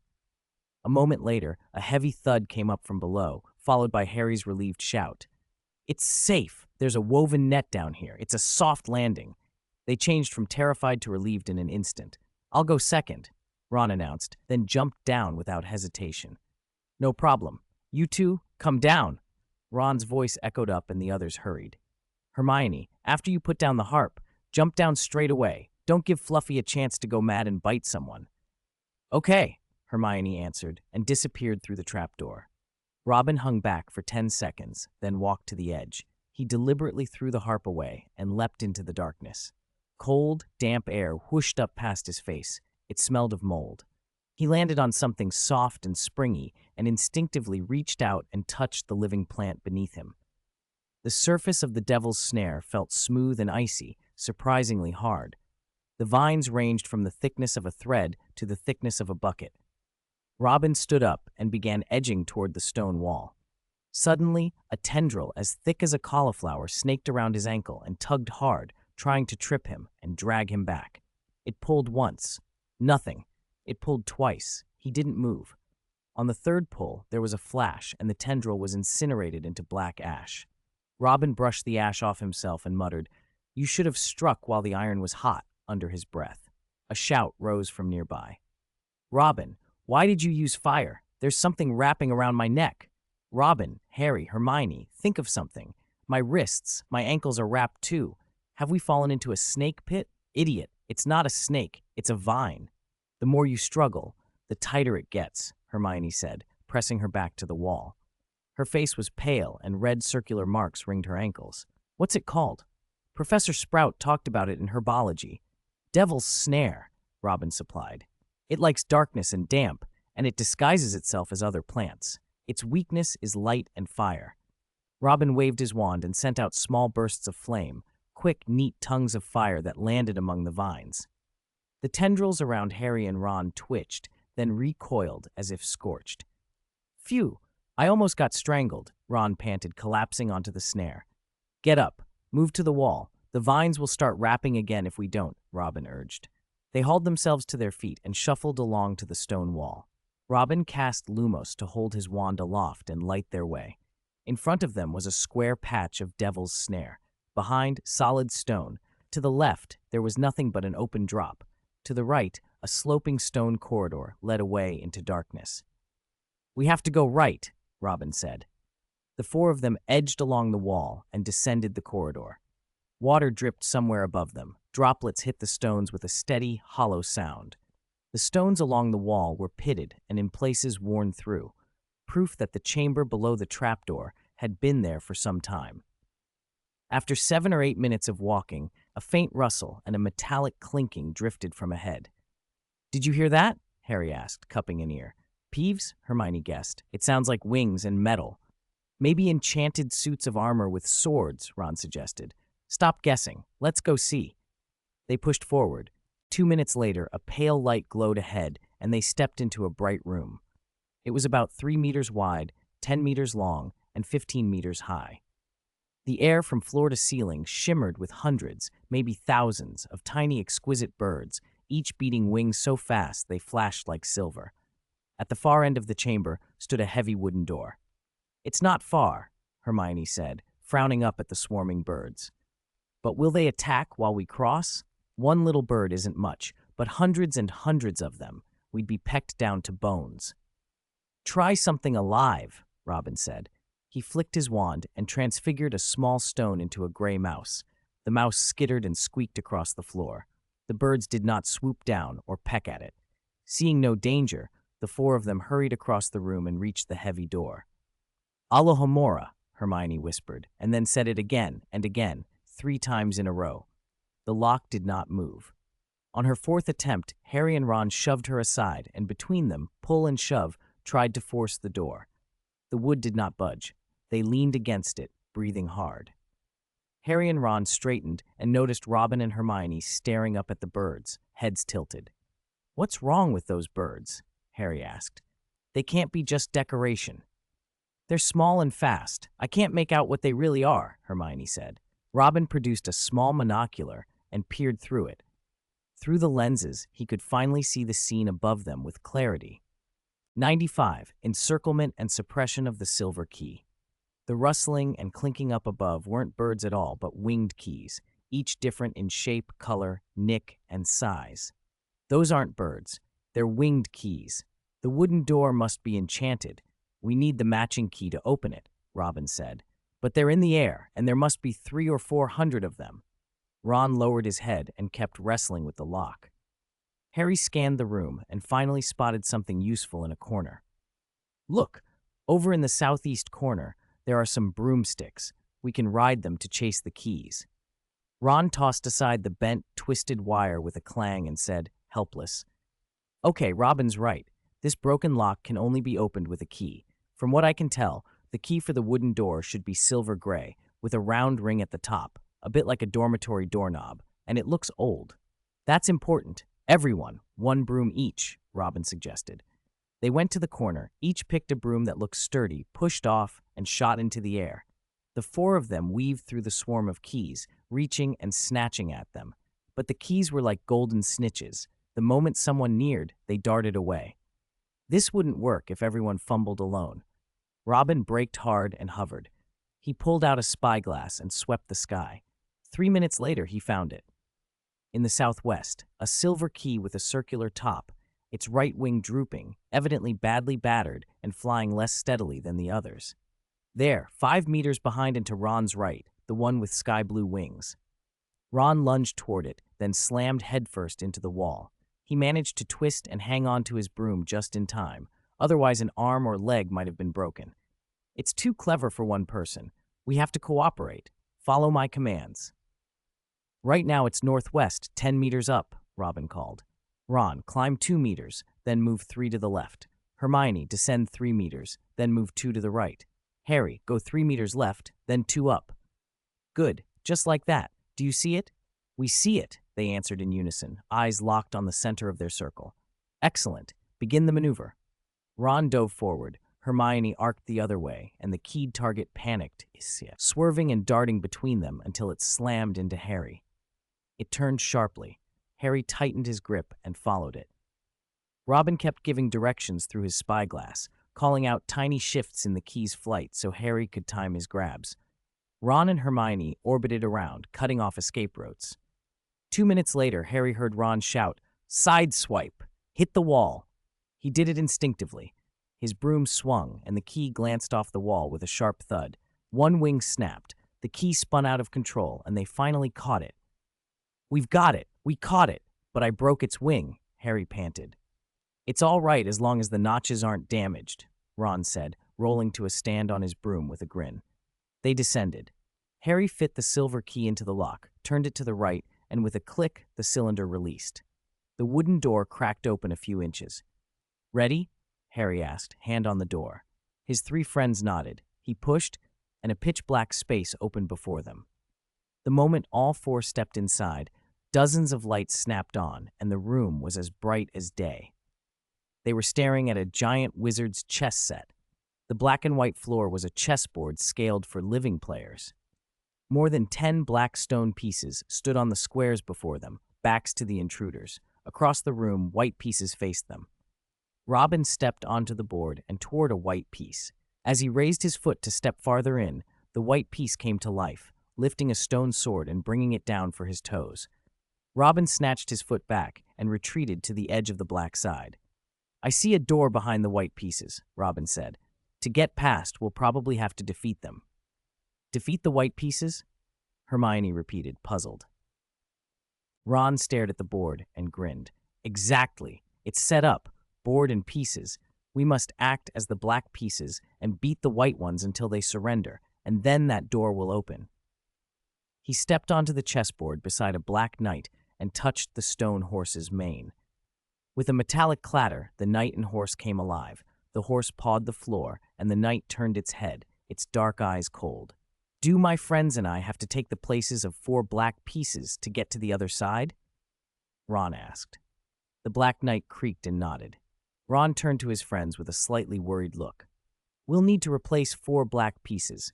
Are you willing to follow my orders? Honestly, I don't know how good any of you are at chess.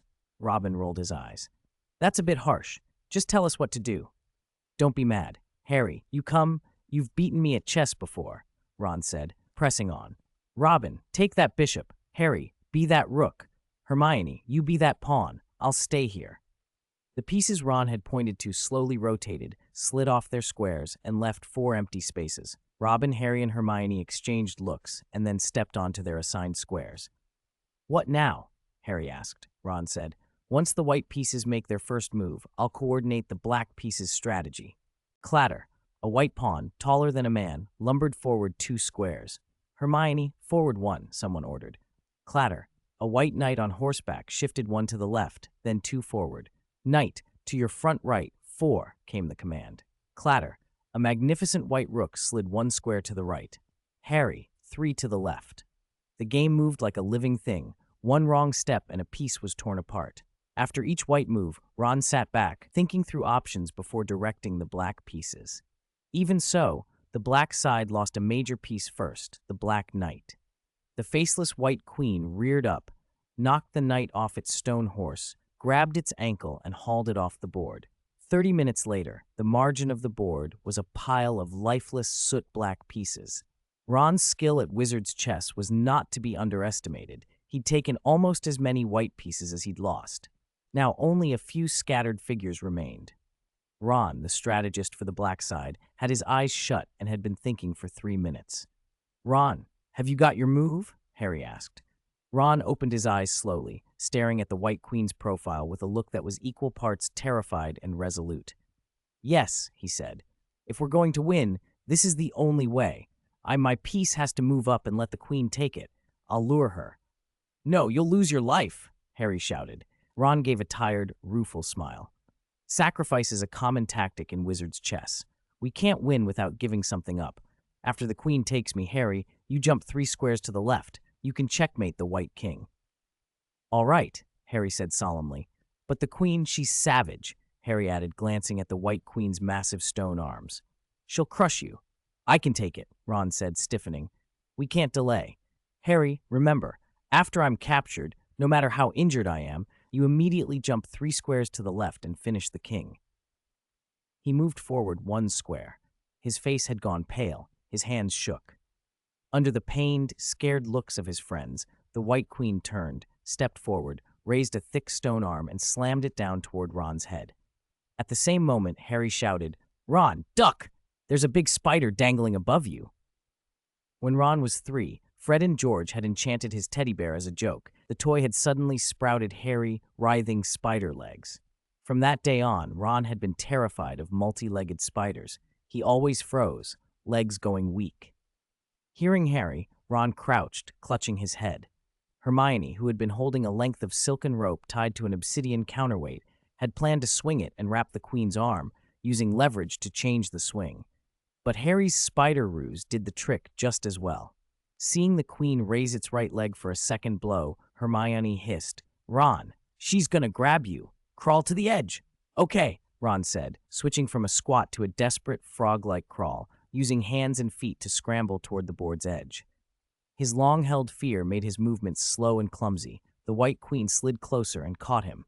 It bent, gripped his ankle, dragged him to the edge, and with one fierce heave flung him toward the wall. Crack!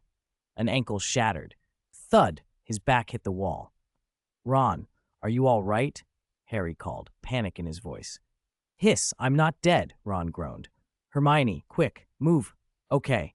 Hermione leapt 3 squares to the left, and the White King was checkmated.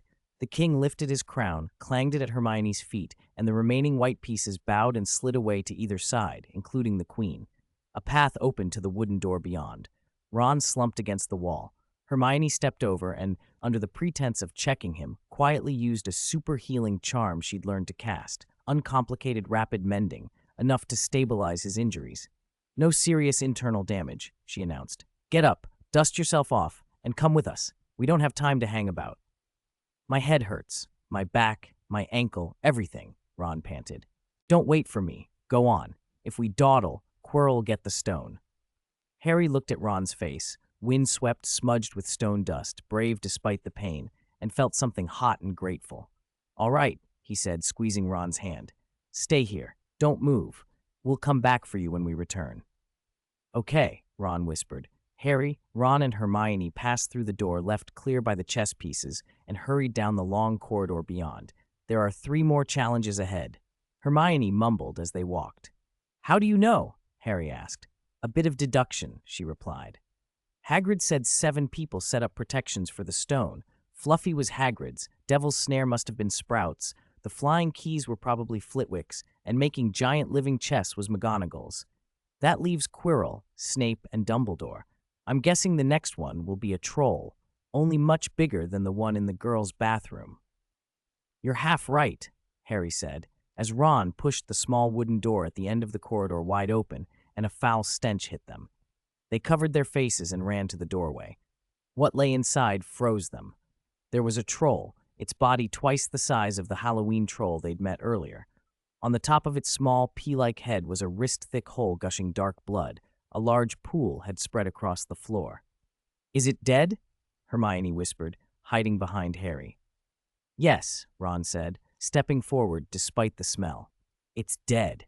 Quirrell finally did something useful." Harry rolled up his trousers, stepped over the troll's massive limbs, and went through the opposite door. Hermione followed. Ron lingered by the doorway for a second longer. With a muttered incantation, soft and private, he cast a collect and store charm, slipping the enormous corpse into the sea of consciousness space he carried. Then he shut the door behind them. As soon as the door clicked, a purple flame rose beside it, a column 1 meter across and 2 meters high. At the same moment, a black flame spouted up by the opposite door, sealing off the passage forward. 2 kinds of flames, one purple, one black, enclosed the 3 of them in the room. They were not attacking. Beyond the fire, there was only a large table with 7 bottles of different sizes, shapes, and colors neatly arranged. Beside them lay a rolled parchment tied with black string. They unrolled it and read carefully. When they finished, Harry frowned. "Is this a tongue twister?" Hermione shook her head. "It's a logic puzzle. The first long paragraph says, of the 7 bottles, 3 are poison, 2 are nettle wine, 1 will let a person pass through the purple flames, and 1 will let a person pass through the black flames. The second paragraph gives hints." Her eyes flicked to Robin, prompting him to continue. "First, all the poisons are to the left of the wines. Second, the leftmost and rightmost bottles are different, and neither is the one that will get you through the black flames. Third, the largest and smallest bottles are not poisons. Fourth, the second from the left and the second from the right are the same." Harry nodded as if he understood. "So which bottle do we drink?" "Give me a minute." Robin went to the middle of the table and numbered the bottles 1 to 7 from left to right. The largest bottle was number 6. The smallest was number 3. From the hint that the largest and smallest are not poisons, he ruled out 3 and 6. From the hint that the second from the left and the second from the right are the same, he deduced that numbers 2 and 6 must be the same. And since 6 couldn't be poison, they had to be the wines. With the wines identified at 2 and 6, and the clue that all the poisons are to the left of the wines, the poisons had to be among the left-hand bottles. The leftmost and rightmost bottles were different, and neither could be the black flame potion, so number 7 could be neither poison nor the black flame potion. Since the 2 wines occupied 2 and 6, 7 had to be the purple flame potion. That left bottles 1, 3, 4, and 5 to be 3 poisons and the remaining black flame potion. Because 3 was the smallest and could not be a poison, he concluded that number 3 must be the black flame potion. Robin pointed at bottle number 3, a tiny perfume-sized bottle. "There, this one." Harry looked at the small bottle and sighed. "It's barely a mouthful. Which bottle lets someone pass through the purple flames?" Hermione picked up the round, plump bottle on the far right. "This one." She smiled. "Less than 3 minutes to work it out. How did you both figure it so fast?" She walked back to the middle and explained her reasoning step by step. Apart from a different lettered labeling of the bottles, her logic matched Robin's exactly. "Brilliant," Harry said. He picked up bottle number 3 and spoke gravely. "I'll drink this one. You two take that one. Don't disturb me. Let me finish. Then you two go back, grab 2 broomsticks, take Ron, and fly back to the talking wooden notice board, Robin said. After singing to lull Fluffy, one of you takes Ron to the school hospital and the other goes to the owlery. Hedwig knows which way London is. Finally, go to the game reserve and find Hagrid. He'll believe you. Harry's plan left no doubt of the danger. The parchment's message, danger ahead, safety behind, made their choices sacrifices. One of them might be injured, the other might not return at all. What if the Dark Lord is with Quirrell? Hermione asked, voice tight. Harry pushed his fringe back and tapped his lightning-shaped scar. When I was a baby, I survived Voldemort at the height of his power. I'll be all right this time, too. Hermione grabbed Robin's sleeve, her eyes moist as they rested on the black flames. She knew argument wouldn't change Harry. Harry, be careful, okay? She squeezed Robin's arm and then buried her face in his chest. Robin put an arm around her shoulders. Don't cry. I used divination once and I saw us in robes smiling at the end-of-year feast. Who's crying? Hermione muttered, wiping her face. And don't use divination to comfort me. I don't trust that kind of guesswork. Divination helped find Trevor for Neville, helped Harry find his book, and it predicted Harry's skill as a seeker, Robin said lightly. Coincidence, Hermione said, but the worry in her expression eased a little. All right, she said finally. We can't delay. Who drinks first? Robin took 2 steps back without a word. I'm not drinking. I'll stay here. What? Harry and Hermione both exclaimed. Listen, Robin said. One person is enough to go back with the message. I'll stay. If Quirrell returns and overpowers Harry, I can stall him here. If Harry wins, I can meet him when he comes back. They both thought it over and agreed it made sense. Hermione pulled the cork from the round bottle. I'll go first. She glanced at Harry. Be careful. Robin, remember, apple juice and grilled sausages for life. She tipped the bottle and swallowed. Almost at once, she started to shiver. Hermione, are you all right? Robin asked. She forced a smile. I'm fine. It's just a bit cold. It'll wear off in a second. She shook off Robin's concern, hugged herself, and stepped into the purple flames. After the click of the door closing behind her, Robin turned to Harry. Your turn. All right.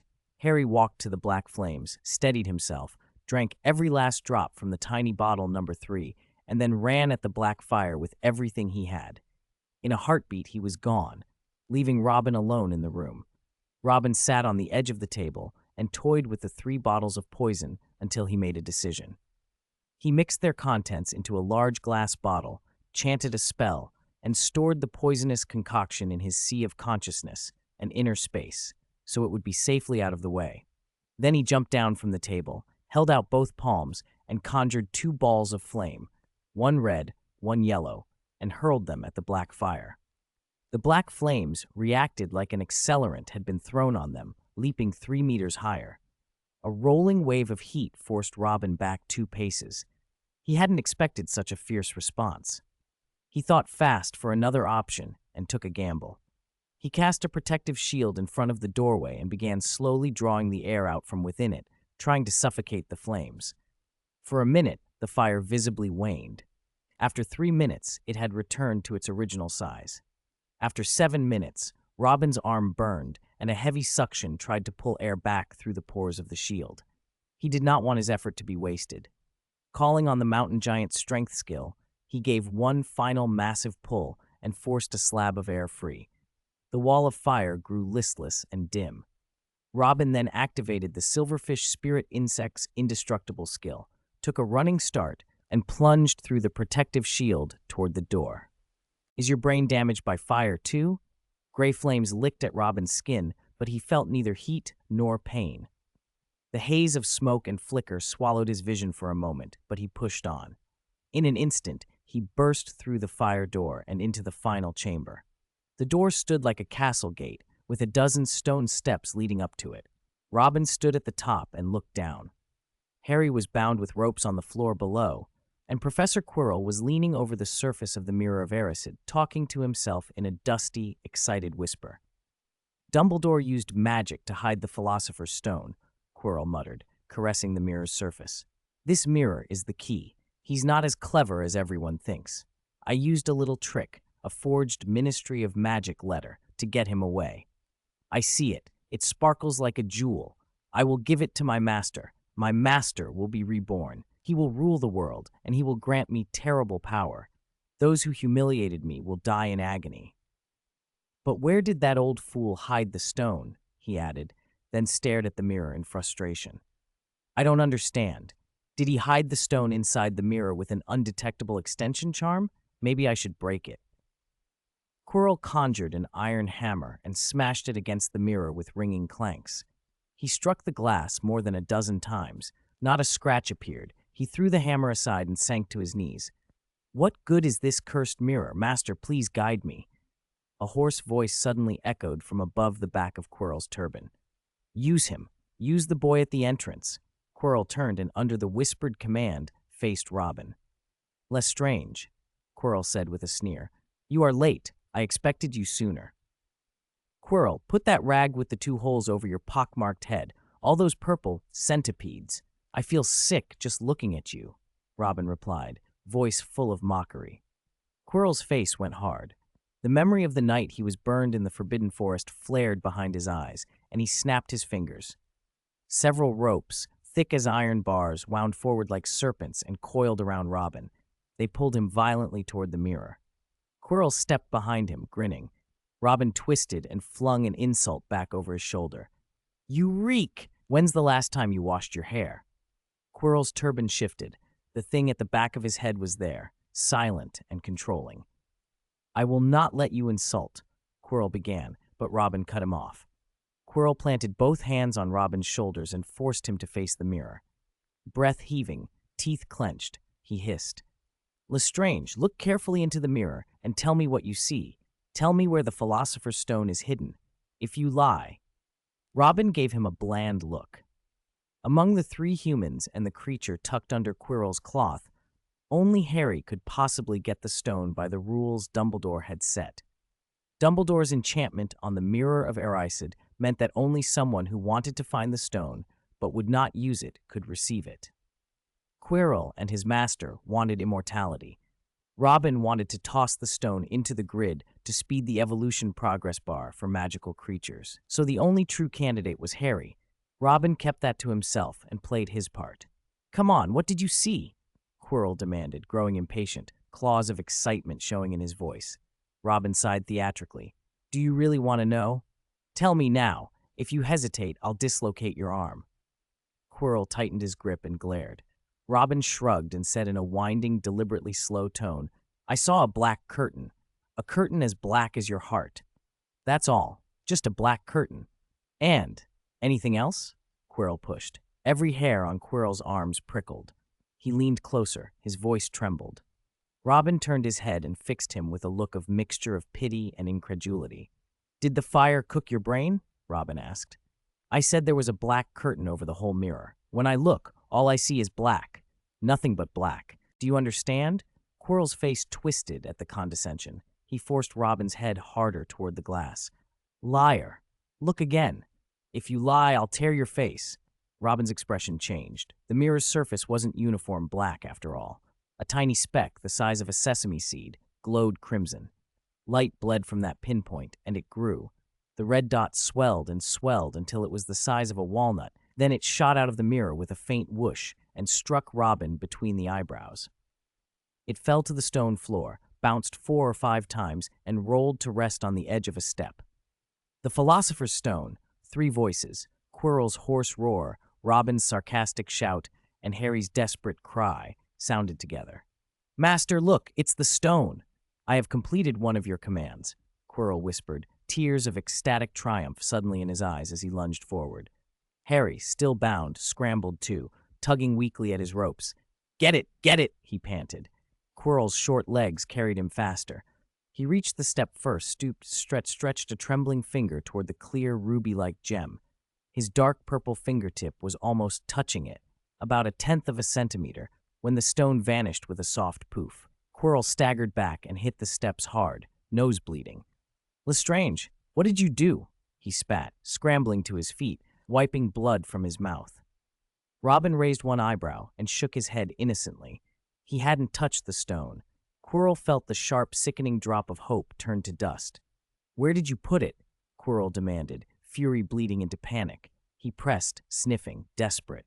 "Speak," Robin shrugged. "Are you serious? I'm tied up in these ropes. I can't cast magic. I'm 5 or 6 meters back from the steps. You tried to hog the stone for yourself. You set a trap so Harry and I would be witnesses." "That's a lie," Quirrell howled, voice cracking. Then his face shifted, and he turned his eyes upward, speaking in a suddenly small, trembling voice to whatever dwelled at the back of his turban. "Master, he's lying. I swore an oath to follow you for life. How could I possibly try to keep it for myself?"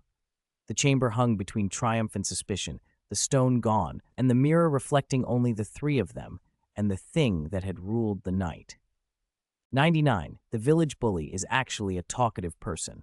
"Fool, you can't even handle such a simple task. I'll do it myself. I'll talk to him face to face." The hoarse, serrated voice rang out again.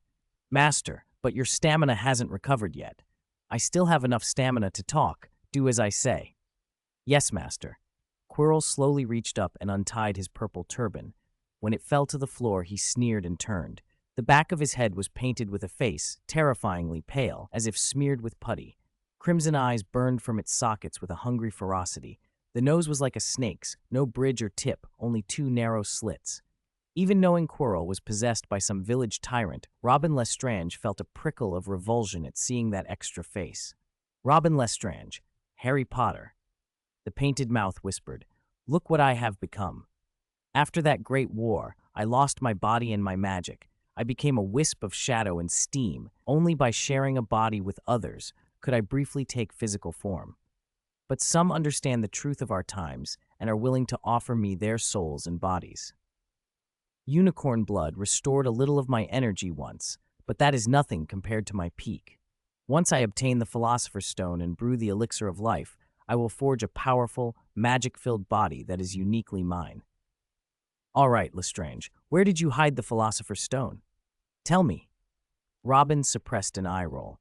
Hopefully, they'd finally found the teacher who taught Quirrell how to change faces. One moment calm and persuasive, the next snarling. Villains always talk too much. No wonder they lost the war. "Where is the Philosopher's Stone? Where did you hide it?" the painted face demanded again. "Ha, to tell you the truth, I ate it," it said, as if it were the most casual confession. "If you want it back, come search the Hogwarts cesspool in a week. Bring your followers. Oh, and a friendly tip, wear non-slip shoes when you search, otherwise, ugh!" It bared its teeth in a laugh and turned its gaze to Harry. "Harry Potter, Lestrange's good friend. You should know what he just did, right?" "I don't know. And even if I did, I wouldn't tell you," Harry shot back. "Don't be foolish. If you value tomorrow's sunrise, join me. Tell me where he hid the stone. If not, your fate will mirror your cowardly parents, brutally killed by me. I remember James and Lily on their knees, begging me for mercy before they died." "No, that's a lie. My parents would never beg you," Harry cried. "How touching," the face said softly. "Courage, that fearless spirit, I have always admired it.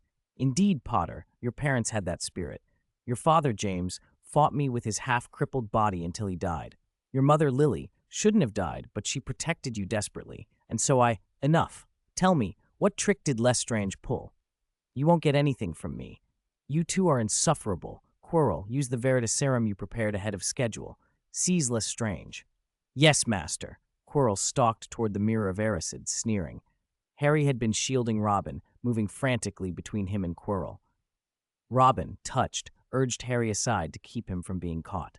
Harry shook his head. "No, Robin. I'll hold Quirrell off. You take the stone and get out of here." Clack, clack, how touching. Stop being so modest with each other. Neither of you is leaving today. At that, a small dagger materialized in Robin's palm. With a quick flick, he cut the ropes binding him and flicked his wand. Serpensordia, a green viper, thick as a thigh, shot into being at his side. It opened its fanged mouth and lunged at Quirrell. The sight of the serpent and the flash of white fangs triggered something in Quirrell. Terror swept over him like a tidal wave. He collapsed, screaming, "Go away! Don't eat me! Master, boo-hoo!" The viper struck, tail snapping. It sent Quirrell flying 3 meters. He hit the stone steps with a heavy crash. He retched up a puddle of blood. "Master, please save me," he begged. "Scared of a mere snake?" The painted face sneered. Quirrell, I can help you remove your fear, but if you fail again, I will abandon you. Then you'll suffer the unicorn curse alone. I won't disappoint you, Quirrell stammered. The back of Quirrell's head tightened as the tyrant's influence pushed in. The waves of fear were beaten back by sudden, overwhelming courage. He stood with a grotesque grin and began firing dozens of glowing green poisoned needles from his wand at the viper. Robin darted to the snake's side and activated the little book's indestructible enchantment, using it as a shield against the poisoned needles. He flicked his wrist and summoned a wall of red fire. A towering wave of heat surged toward Quirrell, whipping his robes. Quirrell didn't budge. He willed up a pile of damp gray earth and smothered the flames. Then he snapped his fingers and sent 3 ropes, thick as iron pipes, spiraling forward. Robin conjured bright yellow flames, burning the ropes to ash, then traced a semicircle in the air, firing dozens of glowing blue poisoned needles. The battle surged back and forth. Needles, fire, earth, ropes, until 20 minutes later, the once neat room was a wasteland. Stone steps and floor were chipped and rotten, littered with broken stones, mud, dead branches, ashes, poisons, and scorched marks. Quick, tell me where the Philosopher's Stone is, the painted face demanded. Quirrell answered by summoning a swarm of red ants that swarmed menacingly. Harry retreated behind the Mirror of Erist and sent 5 consecutive fire charms, incinerating the ants in a flash. He panted, Robin, something's wrong with Quirrell. He's like a machine. He doesn't feel pain, and he never tires. Robin glanced up. Quirrell still had only a patchwork of undamaged skin, yet his casting speed hadn't slowed. This wasn't just possession. It was a method of suppressing fear and pain. Pure spell-for-spell attacks wouldn't win this. He needed another approach. As Quirrell turned to duel Harry again, the crimson-eyed face at the back of Quirrell's head smiled something sinister. Robin seized the moment. He slid 4 meters to the right and quietly activated Acromantula Mora's Cocoon of Silk skill. 100. It seems like an old friend returns. Xiao Xiao! Countless milky white threads shot forward. Before Quirrell could react, they wrapped him into a tight ball, leaving only his feet, his neck, and that small cocoa bean head exposed. You ambushed me? He snarled. Robin ignored the roar. With a sharp flick of his wand, he sent Quirrell high into the air, then twisted him so his head and feet swapped places and brought his wand down hard. With a wet thud, Quirrell hit the stone steps beside the Mirror of Erist headfirst. The blow knocked away the little trick that had been bolstering him, whatever charm of boundless courage he'd been using, and Quirrell felt his scalp tingle as a thunder of pain hammered through him. His whole body felt like it had been crushed by a 1,000-pound boulder. Teeth chattered, cold sweat ran down his face. In a small, whimpering voice, the original Quirrell returned. Master, it hurts. Am I going to die? Idiot, you, Robin began, but paused when he heard a low murmur. The Philosopher's Stone, it's in. Harry was at the mirror, his hand on the glass, whispering. Quirrell, grab Harry now, or I'll leave you, the voice said. Master, don't abandon me, Quirrell begged. Tangled in the webbing, his hands were pinned, but he could still move his feet and head. He wriggled forward 30 centimeters and opened his mouth to bite Harry's ankle. The instant his upper lip touched skin, it stiffened into gray stone with a series of crackles, crumbling into powder and falling to the floor. Master, my lip, Quirrell howled, pain and fear in his voice. Robin had no time for pity.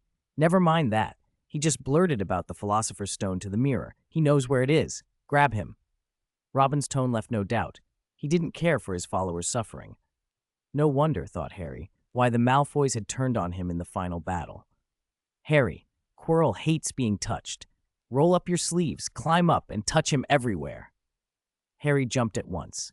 He crossed his legs to lock Quirrell's waist, wrapped one arm around his neck, and shoved his other hand into Quirrell's collar. Palm wide, he pressed and rubbed frantically, trying to speed the petrification and disintegration that responded to contact. Snap! Quirrell's neck, just above his sternum, turned to stone and crumbled into dust. His unsupported little head hit the ground and bounced, rolling 4 or 5 meters to the left. With no brain to control it, Quirrell's body went brittle. When his chest turned to powder, Harry and the lower half of Quirrell collapsed together. Harry's back slammed against the stone steps by the Mirror of Erist, He barely had time to register the pain before scrambling up. His mind was set. He had to use whatever power he had to petrify and destroy the thing parasitically attached to Quirrell's skull, the thing that had killed his parents. The entity in Quirrell's head seemed to read him. The skin of the back of Quirrell's head split open, and the tyrant, thin and gray as mist, broke free, coalescing into a foul cloud that lunged straight at Harry. Harry reeled, struck by either the mist itself or some unseen spell. He collapsed, eyes shut, slipping into unconsciousness. The gray mist circled once and then hovered before Robin. The green, protective snake, Nagini, slithered to her master's side, tongue flicking. "Lestrange," the mist hissed, "your magical pet is far more reliable than Quirrell." Robin only shrugged. He had no illusions that Nagini belonged to anyone but his family's registry. Coveting her would be pointless. "Lord Voldemort," he said lightly, "you vanished for over a decade after Godric's Hollow. How should I, a first-year wizard, know what your diadem looks like or have done anything to it?" "Liar," the mist spat. "You know." It surged forward, and Robin ordered Nagini to slip aside. With a command, he activated a skill. His invisible dragon wings unfurled, lifting him 7 or 8 meters into the air, and he threw up interlocking rings of red and yellow flame. The gray mist burst through the fire, surging after him. At that instant, a shaft of white light shot down from above the steps and took position between Robin and the mist. When the gray vapor touched it, its magic sizzled and burned away. "I will wait patiently, until you tell me the truth," the mist hissed once more, then squeezed itself through the cracks in the stone and fled. The white light faded. Robin, still hovering, met the steady gaze of a white-bearded old man standing at the entrance. "Lestrange, come down," the old man called. "Or must I keep my head craned back to speak to you? My neck hasn't been the same lately, gets sore whenever it rains." Robin landed. The old man's face was pink and hale. He had banished the tyrant with a single gesture.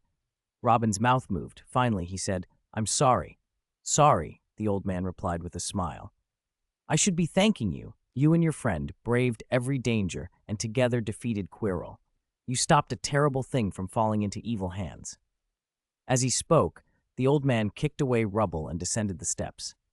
When he reached the ground and saw the green snake, something flashed across his usually clear, penetrating eyes, an expression almost like distant, painful memory. He stopped, still for a long moment. Nagini inspected him curiously, then, as if sensing something, arched her head and gave a respectful little nod. The old man reached out, but Nagini slipped aside and with a slow, deliberate motion coiled to Robin's side. She pressed against his chest and tilted her head in an intimate, confident gesture. Robin draped an arm over her and said with pride, "Nagini is very clever. She likes me best." The old man watched them both with a look that held more than gratitude, a shadow of something that tugged at his memory, then turned his attention back to the ruined figure on the steps.